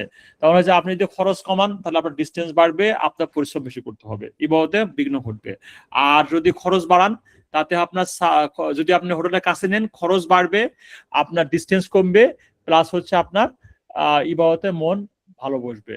এখন আপনার ফিজিক্যাল যে স্ট্রেংথ বা পকেটের যে স্ট্রেংথ, এইটার উপর বেস করে আপনাকে you have to take decision. দূরের হোটেল থেকে বাস পাওয়া যায় না, যে ধরেন কেউ চাইলো আমি দূরের হোটেল থেকে আমি নিজস্ব ট্রান্সপোর্টে ব্যবস্থা করে যাব, এটা বাংলাদেশিদের জন্য পসিবল কিনা? বাংলাদেশ থেকে সাধারণত এবারও কিন্তু গভর্নমেন্ট কিন্তু দূরে হোটেল অ্যালাউ করেছিল, সরকার নিজেই তখন আবার কাছে নিয়ে আসছে, দুটো প্যাকেজ মাস করে দিয়েছে। ঠিক আছে, তো দূরে বলতে আজিজিয়া সিসাতে হয়, ওখান থেকে আপনাকে ডেডিকেটেড বাস সার্ভিস দিবে, বাসে করে নিয়ে আসবে আর কি। হজের কিন্তু অনেক কিছু আপনি নিজে করতে পারবেন না। ঠিক আছে, এটা কিন্তু ডিপেন্ডিং অন দা সিস্টেম। আপনার প্যাকেজটা ওইভাবে হবে যেভাবে আপনাকে বলবে যে এটা কি হারাম থেকে বাইরে নাকি হারামের কাছাকাছি। আমি স্ট্রংলি সাজেস্ট, যদি ইয়াং হন তা সেক্ষেত্রে 700 to 800 মিটার ইজ ফাইন, এটা ফাইন, যদি একটু ইয়াঙ্গার বা একটু স্ট্রং হন। আর বয়স্ক হলে এই মনে করেন উইদিন 400 মিটার থাকাটা বেটার। এবার দৈনিক কতবার আপ ডাউন করতে হয় এইটা আপনি ধর মেহরান 5 থেকে? ওয়াক্ত নামাজ, ধর আমি আপনাকে যদি বলি 5 ওয়াক্ত নামাজ, ফজরে যাবেন, ইশরাক পড়ে আসলেন একবার, জোহরে যাবেন, পড়ে আসলেন, এসে লাঞ্চ করলেন দুবার, লাঞ্চ করে আবার আসরে যাবেন, আসরে গিয়ে আপনি হয় আসর মাগরিব এসে একসঙ্গে পড়ে আসবেন, অথবা আসরে ব্যাক করবেন, ব্যাক করে আবার মাগরিব এসে একসঙ্গে পড়বেন। এই মানে ডিপেন্ড আপন হচ্ছে আপনার ফিজিক্যাল স্ট্যামিনা। তো কমপক্ষে তো 3 বার তো আপনার যা আশা করতেই হবে। তো অ্যাভারেজে দেখেছি দূরে হোটেল নিলে, 800 মিটার দূরে হোটেল নিলে আপনাকে কমপক্ষে ডেইলি ধরেন 10 থেকে 12 কিলোমিটার হাঁটতে হতেই পারে ডেইলি।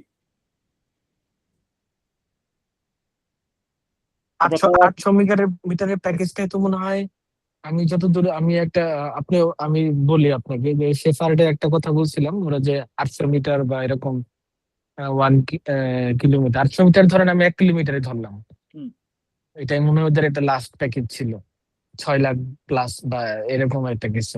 কত অ্যাকচুয়ালি ওইটা 6 লাখ মনে হয়। এই 800 মিটারটাই কি এটা ওই অন দা মানে বাড়াই নাকি গুগল ম্যাপ নাকি স্ট্রিট? ও এটা এটা এটা কিন্তু হচ্ছে ওই যে ক্রো ফ্লাইজ, ঠিক আছে, এটা হচ্ছে হ্যাঁ হ্যাঁ রিভার ডিস্টেন্স, এটা কখনোই আপনাকে ওইভাবে মাপলে হবে না। তবে এবারকার যেটা 800 মিটার দুটো হোটেলটা ছিল, এটা ছিল হিজড়া রোড ছিল, বুঝছি। এটা আমার হাঁটতে লেগেছে ধরেন 17 মিনিট বা 18 মিনিট লেগেছে এটা। আমি একটু স্লো পেসে হাঁটছি, এটা 17-18 মিনিট লাগে, এটা 17-18 মিনিট লাগে, আমারই লাগছে।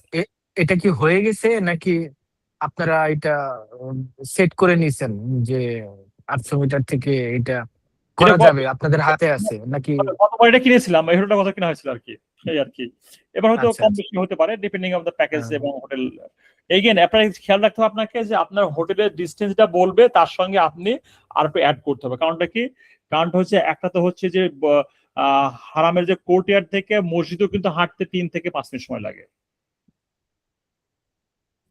আমি একটা ভিডিও করছিলাম যে আমার কত সময় লাগে মসজিদ ঢুকতে, মানে আমি হোটেলে ছিলাম হচ্ছে 5 স্টার হোটেল থেকে, আমার মসজিদ ঢুকতে কত লাগে আমি ফুল ভিডিও করছিলাম। ওটাতে একটা দেখা যায় যে কত সময় লাগে নর্মাল পেসেও। ঠিক আছে, আমি এটা একসময় একটা ভিডিওটা শেয়ার করবো ইনশাল্লাহ। হ্যাঁ, তাহলে ওখানে আইডিয়া পাবেন। হুম। আহ আর যদি বললাম যে আপনার রুম শেয়ারিং, এটা যদি রুম শেয়ার নেন তাহলে সেক্ষেত্রে যে কস্ট কমবে, কোয়াড নিলেও ব্যালেন্স, আর ডাবল নিলে হাই প্রিমিয়াম কস্ট বাড়বে। তো যদি আপনার হাজবেন্ড ওয়াইফ থেকে থাকেন তাহলে আমরা স্ট্রংলি রিকমেন্ড করি প্রাইভেসিতে প্রায়োরিটি থাকে, সেক্ষেত্রে ডাবল রুম নেবেন। আর না হলে মহিলাদের শেয়ার রুমে, পুরুষরা পুরুষদের শেয়ার রুমে, এতে খরচটা কমবে। এখানে আপনাকে একটু ট্রেড আপ করতে হবে, আপনার তো এখানে হজে যাচ্ছেন আরাম করতে না, একটু কষ্ট করতে হবে, এটা হয়ে যায়। সেটা হয়ে যায় 5 থেকে 6 বেড 5 জন একটা রুমে অতটা প্রবলেম হয় না, যতটুকু আমরা ভাবি অতটুকু প্রবলেম হয় না। ইট ইজ মানে এটা ফাইন, এটা ফাইন, একদম ফাইন। তার মানে হচ্ছে এটা প্যাকেজ এ ভার্সেস বি দেখে আমরা দেখেন, প্রিমিয়াম ব্রোশিরে বলছে কি যে 5 স্টার হোটেল, নাম দেয় নাই। শর্ট ওয়াক টু হারাম লিমিটস, নাম দেয় না, দৃষ্টি দেয় নাই। বাফেট ফুড, আরবের খাবার দিল, হ্যাঁ, মিনা 10 জোন আনলিস্টেড, এটা হবে না। আমাদেরকে লিখতে হবে যে ভাই আপনি যে প্যাকেজটা দিচ্ছেন সেই প্যাকেজে হোটেলের স্পেসিফিক নাম না বলতে পারলেও লোকেশন এবং ডিস্টেন্সটা বলতে হবে। 5 star hotel with location and distance, এটা বলতে হবে। নাম্বার 2 হচ্ছে ওয়াকিং ডিস্টেন্স নেবেন। নাম্বার 3 হচ্ছে খাবার নেবেন। নাম্বার 4 হচ্ছে 10 জোন, এটা অবশ্যই বলতে হবে। ঠিক আছে। প্যাকেজ বি ভালো কোনটা?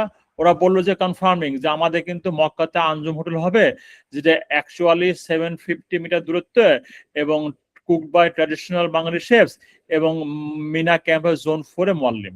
তাহলে দেখেন কোনটা ভালো প্যাকেজ হলো বলতো, কোনটা ভালো নেবেন বলতো, কোনটা ভালো, এ না বি? কোন এজেন্সির প্যাকেজটা ভালো?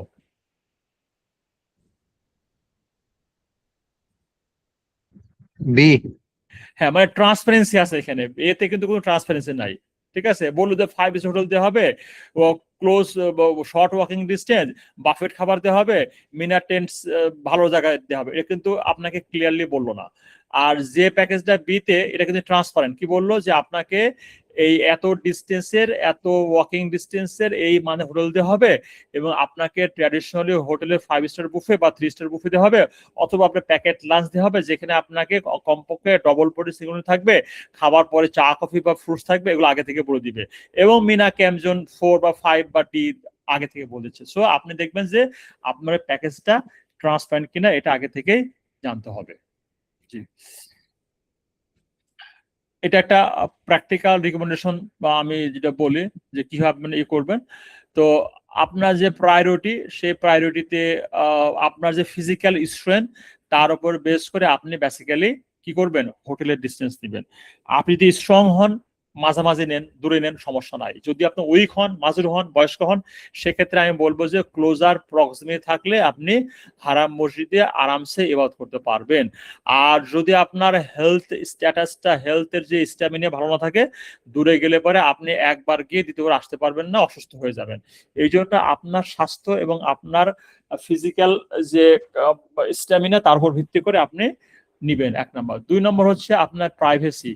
যদি ফ্যামিলির, যদি আপনার ওই প্রাইভেসিটি ইম্পর্টেন্ট থেকে থাকে, সেক্ষেত্রে আপনারা অবশ্যই স্পাউস বা ফ্যামিলি বা আমার সঙ্গে আপনারা ডাবল রুম বা শেয়ার ডাবল রুম নেবেন। ঠিক আছে, যদি প্রাইভেসি থাকে খরচ বাড়বে কিন্তু প্রাইভেসি এখানে বাড়বে।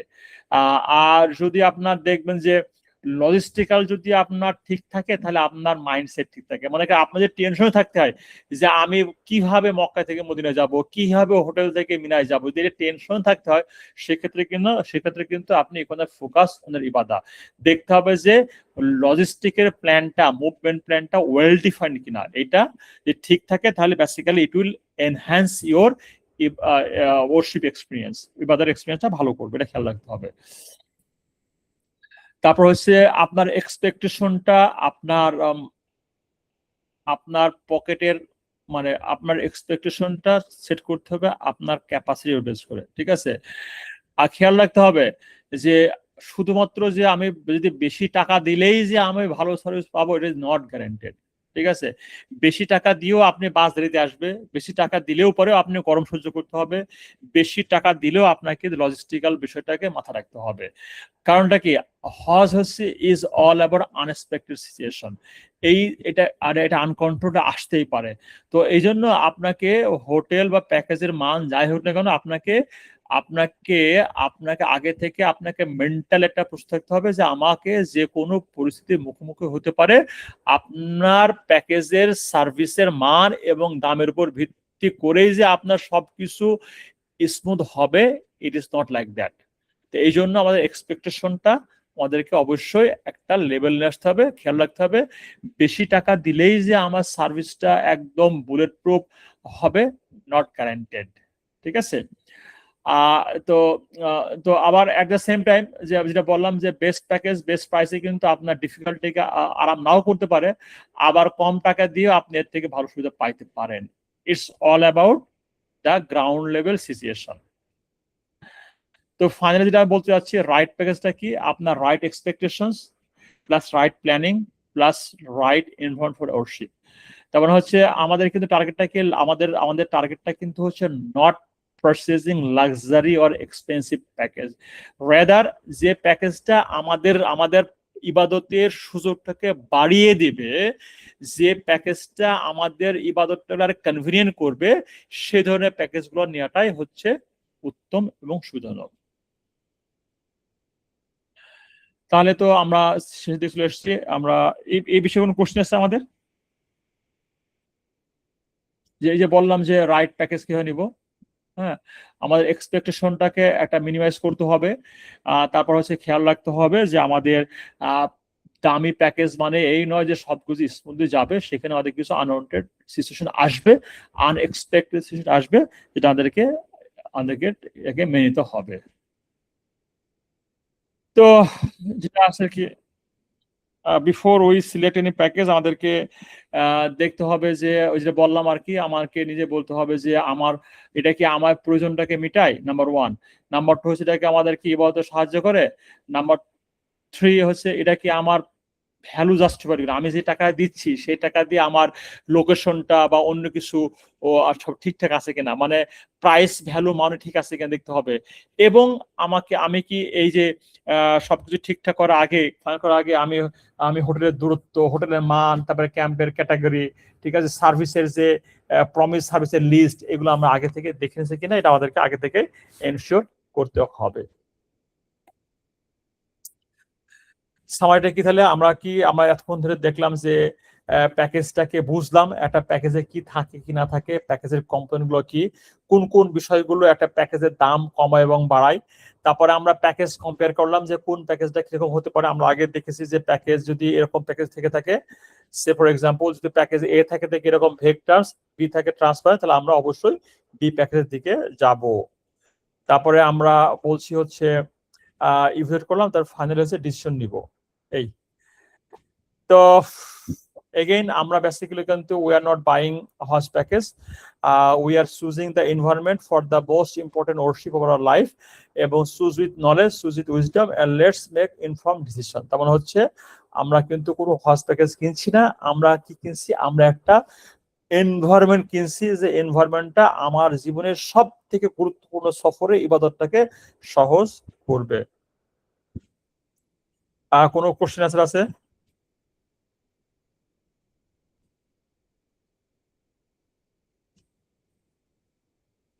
এখন ওপেন কোশ্চেন আনসার থাকলে পরে আপনি করতে পারেন। আসসালামু আলাইকুম ভাই। ওয়ালাইকুম আসসালাম। যে আমার কয়েকটা কোশ্চেন আছে। যে প্রথম যে কোশ্চেন সেটা হচ্ছে প্যাকেজের যে ভ্যালু, যেটা ধরেন আপনার 650 or 700, এটার সাথে কি যে আমরা যে প্রথমে যে 30,000 যে ডিপোজিট দিলাম ওটা কি ইনক্লুডেড নাকি ওটা ইনক্লুডেড না? আহ, আপনার প্রাক নিবন্ধনের টাকাটা হচ্ছে এটা আপনার প্যাকেজ প্রাইস সাথে ইনক্লুডেড। নিবন্ধনের সময় আপনার লাগবে, গভর্নমেন্ট চায় 3,80,000 টাকা। তো গত 4 লাখ টাকা ছিল, সম্ভবত পরে 3,50,000 করছিল। তার মানে আপনার প্রাক নিবন্ধনের টাকাটা আপনার প্যাকেজ সাথে ইনক্লুডেড। আচ্ছা ভাই, আমার আরেকটা কোশ্চেন হচ্ছে যে ধরেন আপনার এই এই এই কেউ যদি বাস ট্রাভেল, মানে Mecca to Medina bus travel prefer না করে, সেক্ষেত্রে তো ট্রেনের টিকিট কাটতে হবে তাকে। তো সেক্ষেত্রে ট্রেন স্টেশন থেকে যে আপনার যে হোটেল, এই ট্রান্সপোর্ট কি এজেন্সি দিয়ে থাকে নাকি? সাধারণত এজেন্সি দিয়ে থাকে না, কারণ এজেন্সি আপনাকে রুট কিনতে হয়। তো মানে মক্কা মদিনার বিষয়গুলো কিন্তু সবই হচ্ছে আগে থেকে ফিক্সড। আমাদের যখন মক্কা থেকে মদিনায় যাব, তখন কিন্তু সৌদি মোয়াল্লেম থেকে আমাদের প্রত্যেকটা হাজির জন্য রুট ফি দিতে হয়, রুট ফি। এই ফির এগেনস্টে আপনাকে ট্রান্সপোর্ট রুট চার্জ দেয়। যদি আপনি এই বাস ট্রাভেল না করেন, সেক্ষেত্রে আপনাকে নিজ খরচে করতে হবে, এটা বাই মানে ডিফল্ট। মানে আপনার মানে হোটেল থেকে ট্রেন স্টেশনে আমার নিজ খরচে যেতে হবে?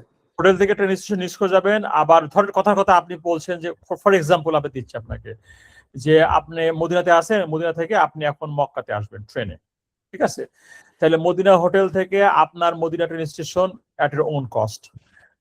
কারণটা কি? কারণটা হচ্ছে অলরেডি কিন্তু এজেন্সি আপনার মক্কা থেকে মদিনা যে ট্রান্সফারের টাকাটা কিন্তু অলরেডি সৌদি মোয়াল্লেমকে পে করেই ফেলেছে। ও মানে আচ্ছা আচ্ছা। মক্কা যখন নামবেন, তখন কিন্তু মক্কা নামার পরে আবার মক্কা নামার পর হোটেল থেকে আপনার কাছে আসবেন। কারণটা কি? এই যে বলো যে রুট বা এই রুটটা কিন্তু কিনতে হয়। হ্যাঁ, তো সো আপনার জন্য যে প্যাকেজটা কিনা হয়েছে, সেই প্যাকেজটা কেনার সময় হোটেল যেমন কিনা হয়েছে, বাস কিনা হয়েছে, তেমন রুটও কিনতে হয়েছে। তাহলে আপনার এগ্রিমেন্টটা কিন্তু ওই পেমেন্টটা এজেন্সি অলরেডি করে ফেলেছে। যদি আপনি ওই মানে বাসে যদি না যান, সেক্ষেত্রে যদি আপনি চান যে আপনার ওন অ্যারেঞ্জমেন্টে যাবেন, তো সেক্ষেত্রে আপনাকে ওটা অ্যাডিশনাল খরচ হবে আর কি। আচ্ছা যদি এমন হয়, যদি এমন হয় যে হয়তো 4-5 জন একসাথে যাচ্ছে, সেক্ষেত্রে আপনার you can share all together. আচ্ছা, আরেকটা কোশ্চেন হচ্ছে যে যারা হচ্ছে শর্ট প্যাকেজে যাবে তাদের তো এক্সট্রা রিটার্ন টিকিট কাটতে হচ্ছে। জি জি, এটা কাটতে হবে। জি, এটা মানে ব্যক্তিগতভাবে কাটতে হবে নাকি আপনার হচ্ছে এটা এজেন্সি কেটে দেয়?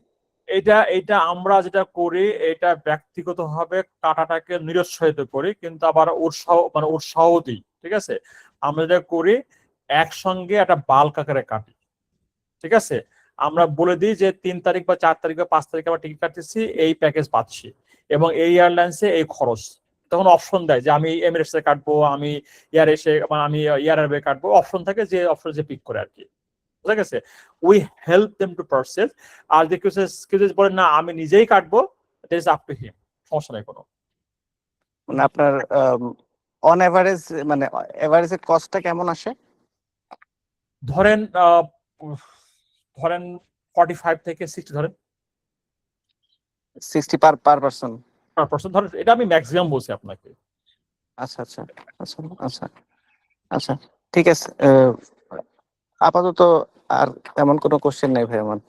ও আচ্ছা, আরেকটা যেটা হচ্ছে যে কোরবানির যে বিষয়টা, যে ওই টাকাটা তো এক্সট্রা, তাই না? যেটা এক্সট্রা, ওইটা তো ওটা তো প্যাকেজের সাথে ইনক্লুডেড না দেখলাম তো। ওটা প্যাকেজের সাথে বাইরে। ওটা কুরবানি, ওই যে বললাম অনেক এজেন্সি বলবে যে ভাই আর কোনো খরচ নাই, কিন্তু এগুলো রাখবেন যে হিডেন কস্ট কিন্তু কুরবানি এবং ওই যে স্পেশাল বাস কুরবানি, তারপর হচ্ছে আপনার ওই যে যেটা বললাম আর কি, এগুলো কিন্তু লেগে যায়। যে এই সব থেকে বড় যে ভুল করে, যে ওই যে সিমের টাকাটা ধরে না, সিমের কিন্তু অনেক টাকা যায়, 10-15 হাজার টাকা চলে যায়, 10,000 টাকা চলে যায়। আপনি রোমিং করে নিয়ে গেলেও 3,000 টাকা খরচ হবে। ঠিক আছে, আপনি রোমিংও করেন তাও আপনার 3,000 টাকা খরচ হবে। বুঝতে পারছি। ওটা কিন্তু ভালো একটা খরচ একটা। ধরেন আপনার যে কোরবানির যে বিষয়টা, এটা মানে একটু জানার জন্য, যে এটা তো পার পার্সন হিসেবেই তো আসতেছে। তো পার পার্সন কোরবানিটা কি মানে হজের অংশ হিসেবে এটা কি সৌদি আরবে করা বাধ্যতামূলক, নাকি এই টাকাটা বাংলাদেশে যদি ফ্যামিলিকে দিয়ে দেওয়া যায় ওটা কোনো অপশন থাকে কিনা? ও একটা হচ্ছে হজের যেটা দেওয়া হাদি, আর কুরবানি হচ্ছে উধিয়া। হজের হাদিটা মক্কাতেই দিতে হবে। আচ্ছা, বুঝতে পারছি। হজের হাদি যেটা এটা মক্কাতেই দিতে হবে। যদি আপনি তামাত্তু হজ করেন, ঠিক আছে, সেক্ষেত্রে আপনাকে হাদি দিতে হবে এবং মক্কা দেওয়ার লাগবে, দেশে দেওয়ার কোনো সুযোগ নাই। আচ্ছা আচ্ছা, বুঝতে পারছি। আমার আমার আমার কোশ্চেন আর নাই। Thank you. জি, একটা সিস্টার কোশ্চেন করছে যে we cannot complain if the guide is incapable of providing necessary services, but how to know in advance about the depth of knowledge and cooperative attitude. এটা কিন্তু একদম very simple. আমি যেটা আপনাদেরকে recommend করি, আপনারা যে এজেন্সির কাছে যাবেন সেই এজেন্সিকে জিজ্ঞেস করেন, ভাই আপনাদের যে এজেন্সির সময় গাইড থাকে কারা যান, নাম্বার ওয়ান। নাম্বার টু, সেই গাইডদের প্রোফাইলটা নেবেন। নাম্বার টু, নাম্বার থ্রি হচ্ছে তারা কত বছর গ্রাউন্ড লেভেলে কাজ করেছে, এটাও জেনে নেবেন। নাম্বার ফোর, আপনার তাদের এডুকেশন কোয়ালিফিকেশন জানতেও কোনো সমস্যা নাই, এটা জেনে নেবেন। তো যদি আপনি দেখেন যে এই জিনিসগুলো জানার পরে আপনি বুঝে যাচ্ছেন যে প্রোফাইল প্লাস তার গ্রাউন্ড কাজ অভিজ্ঞতা দেখলে বুঝবে যে কতটুকু ক্যাপেবল না ইনক্যাপেবল, ঠিক আছে। প্লাস প্লাস হচ্ছে আপনারা যদি দেখেন যে ওই গ্রাউন্ড যে লেভেলের যে কাজ করে ওনারা আপনার ট্রেনিং দিচ্ছে কিনা, ট্রেনিং দিলে তো এটা বুঝবেন যে ক্যাপেবল কি ইনক্যাপেবল, ঠিক না। তো এই জন্য এই বিষয়গুলো জেনে নেবেন। আর গভর্নমেন্ট প্যাকেজে হলে পরে এটা আপনার সব থেকে গভর্নমেন্ট প্যাকেজ সব থেকে যে দুর্বলতা আমার দৃষ্টিকোণ থেকে, I am very much open ended mind দিয়ে বলছি, যদি আপনার প্রথমবার হজ হয়ে থাকে সেক্ষেত্রে গভর্নমেন্ট প্যাকেজটা will very much challenging, number one. Number two, কারণটা কি ওখানে গাইডগুলো প্রপারলি থাকে না, প্রপার গাইড থাকে না। হয়তো কোনো সরকারি অফিসের কোনো ঊর্ধ্বতন কর্মকর্তা, পিয়ন বা ড্রাইভার বা পরিস্থিতি অফিসের কেউ একজন যায়, সেও হয়তো প্রথমবারই যাচ্ছে। হ্যাঁ, সেও তো প্রথমবারই যাচ্ছে। তো আমরা বলি না যে এক আন্ধা কো পথ দেখাতে পারে না, বলে না আন্ধা কো কি পথ নেই দেখ सकता কি বলে এরকম। তো আসলে ও নতুন, আপনি নতুন, সো এই গাইডেন্সটা খুব মানে খুবই খারাপ অবস্থা থাকে সরকারি প্যাকেজে। যদি হ্যাঁ আপনি প্রথমবার হজ করে এসেছেন, সেকেন্ড বার you are taking your family, you know everything, তাহলে আই স্ট্রংলি রিকমেন্ড দ্যাট আপনি গভর্নমেন্ট প্যাকেজে গেলে আপনার খরচ কম হবে। যদি আপনি if you can manage yourself, যদি আপনি নিজে ম্যানেজ করতে পারেন, ইউ নো এভরিথিং, আপনি রুট চেনেন, আপনি পথ চেনেন, আপনি কখন কোনটা করতে হবে আপনি জানেন, আপনি শরিয়া বিষয়ে একদম মানে একদম ভালো, তাহলে আপনার গভর্নমেন্ট প্যাকেজে কোনো সমস্যা নাই। আর যদি মনে করেন যে না আপনি 1 নম্বর মাজুর, 2 নম্বর আপনার গাইড লাগবে, 3 নম্বর হচ্ছে আপনি কিছু জানেন না, 4 নম্বর হচ্ছে আপনার প্রতি ধাপে ধাপে আপনাকে গাইড করতে হবে, জানতে হবে, সেক্ষেত্রে আমি বলবো যে ভালো এজেন্সি যারা আপনাকে ট্রেনিং দেয়, প্লাস হচ্ছে আপনার গ্রাউন্ড লেভেলে দীর্ঘ অভিজ্ঞতা আছে, সেখানে যাওয়াটাই বেটার হবে। খেয়াল রাখবেন আপনার প্রথম হজই হচ্ছে কিন্তু ফরজ হজ। পরের বার যত হজে করেন না কেন এটা কোনো মেকআপ নাই, ওটা নফল হবে।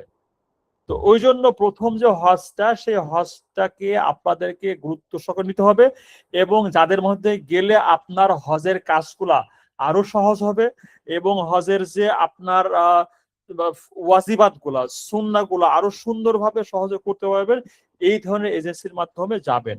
এখানে বলে রাখি যে government package is very competitive এবং এখানে ঠকার সম্ভাবনা একদমই নাই, কারণ গভর্নমেন্টের এই প্যাকেজগুলো সাধারণত কোনো এটা বাণিজ্যিক আকারে নয়, এটা হচ্ছে সার্ভিস হিসেবে নেওয়া হয়। তো সেক্ষেত্রে অবশ্যই টাকা খরচ কম হবে। আর দ্বিতীয়ত হচ্ছে এখানে একটা সমস্যা, সেটা হচ্ছে আপনার পোর গাইড, এই একটা বড় সমস্যা এই। আর এজেন্সিগুলো যেহেতু আপনার গাইড থাকে প্লাস খরচ বেশি হয়, সেক্ষেত্রে আপনি ধরতে পারবেন। আর গভর্নমেন্ট প্যাকেজে যদি সার্ভিস ঘাটতি হয় আপনি কাকে ধরবেন, ধরার কোনো লোক পাবেন না। অনেক সময় একজন লোকের রাগ কমানোর জন্য বকা দেওয়ার লোক খুঁজতে হয়, সেটাও পাবেন না আর কি, ঠিক আছে। আপনি কাকে বকা দিবেন, অনেক সময় বকা দিলে পরে রাগটা কমে, ঠিক আছে, এই আর কি। আমি মনে হয় আপনাকে বোঝাতে পেরেছি, ঠিক না? ওকে, থ্যাংক ইউ সো বারাকাল্লাহু ফিকুম। জি, তো সো আমাদের সেশনটা এ পর্যন্ত ছিল। নেক্সট যে সেশনটা হবে ইনশাল্লাহ, এটা আমার দৃষ্টিকোণ থেকে খুবই ইম্পর্টেন্ট সেশন, যেটা আমি খুবই পছন্দ করি, যে হোয়াই হজ, হজে কেন যাব। মানে আমরা যখন বলে হজে যাচ্ছি, আমরা কিন্তু হজে যাচ্ছি না, আল্লাহ আমাদেরকে ইনভাইট করেছে, উই আর ইনভাইটেড। তো আমরা নেক্সট যে সেশন হবে ইনশাল্লাহ আগামী সপ্তাহে হবে না, হয়তো আর উইদিন নেক্সট উইকস হবে ইনশাল্লাহ। এটা হচ্ছে হোয়াই হজ, হজ এখানে যাব, এখানে আমরা আলোচনা করব যে কেন আল্লাহ আমাকে সিলেক্ট করেছে এমন বিলিয়নস অফ মুসলিম, সারা বিশ্বে বিলিয়ন অফ মুসলিম আছে, তার ভিতরে আল্লাহ কেন তার গেস্ট হিসাবে সিলেক্ট করেছেন, আর হজের প্রতিটা ধাপে কি কি রিওয়ার্ড আছে, আল্লাহ সুবহানাহু ওয়া তাআলা আমাদেরকে কোন কোন রিওয়ার্ড দেওয়ার জন্য প্রমিস করেছে, হজের প্রত্যেকটা ধাপে প্রত্যেকটা রিচুয়ালসে কিন্তু রিওয়ার্ড আছে। তাওয়াফের রিচুয়ালস রিওয়ার্ড আছে, সাইতে রিওয়ার্ড আছে, জামাতের রিওয়ার্ড আছে, আপনার আরাফাতের রিওয়ার্ড আছে, মিনাতে রিওয়ার্ড আছে, কুরবাতে রিওয়ার্ড আছে, মিনাত রাতে থাকাতে রিওয়ার্ড আছে। এই যে হজের যে রিচুয়ালস গুলো আছে, কোন ধাপে কি রিওয়ার্ড দিচ্ছে, এবং এখানে এইটাও আমরা আলোচনা করি ইনশাল্লাহ। আর একটা হচ্ছে যে হজ কিভাবে কবুলিয়াত হলে পারে আমাদের আগের সমস্ত গুনাহ মাফ হবে ইনশাল্লাহ, মানে হজে কেন যাব এই বিষয়ে ইনশাল্লাহ পরবর্তী সেশন হবে। আপনারা অল আর মোস্ট ওয়েলকাম। এই সেশনটা completely free, you can invite, এটা ওপেন, আপনার যে কোনো কাউকে ইনভাইট করতে পারেন, সে সরকারি প্যাকেজে যাক আর বেসরকারি প্যাকেজে যাক, সে এজেন্সি এ বি সি যেখানে যাক না কেন, you are all most welcome to join the session. ইনশাল্লাহ আল্লাহ সুবহানাহু ওয়া তাআলা আমাদেরকে এই সেশনগুলো কবুল করুন।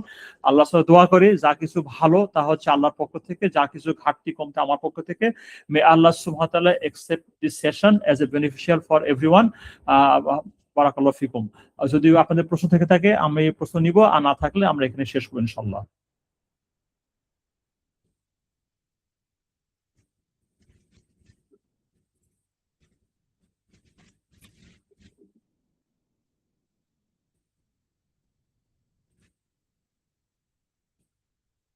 সুবহানাকাল্লাহুম্মা বিহামদিকা আশহাদু আল্লা। আসসালামু আলাইকুম ওয়া রাহমাতুল্লাহ।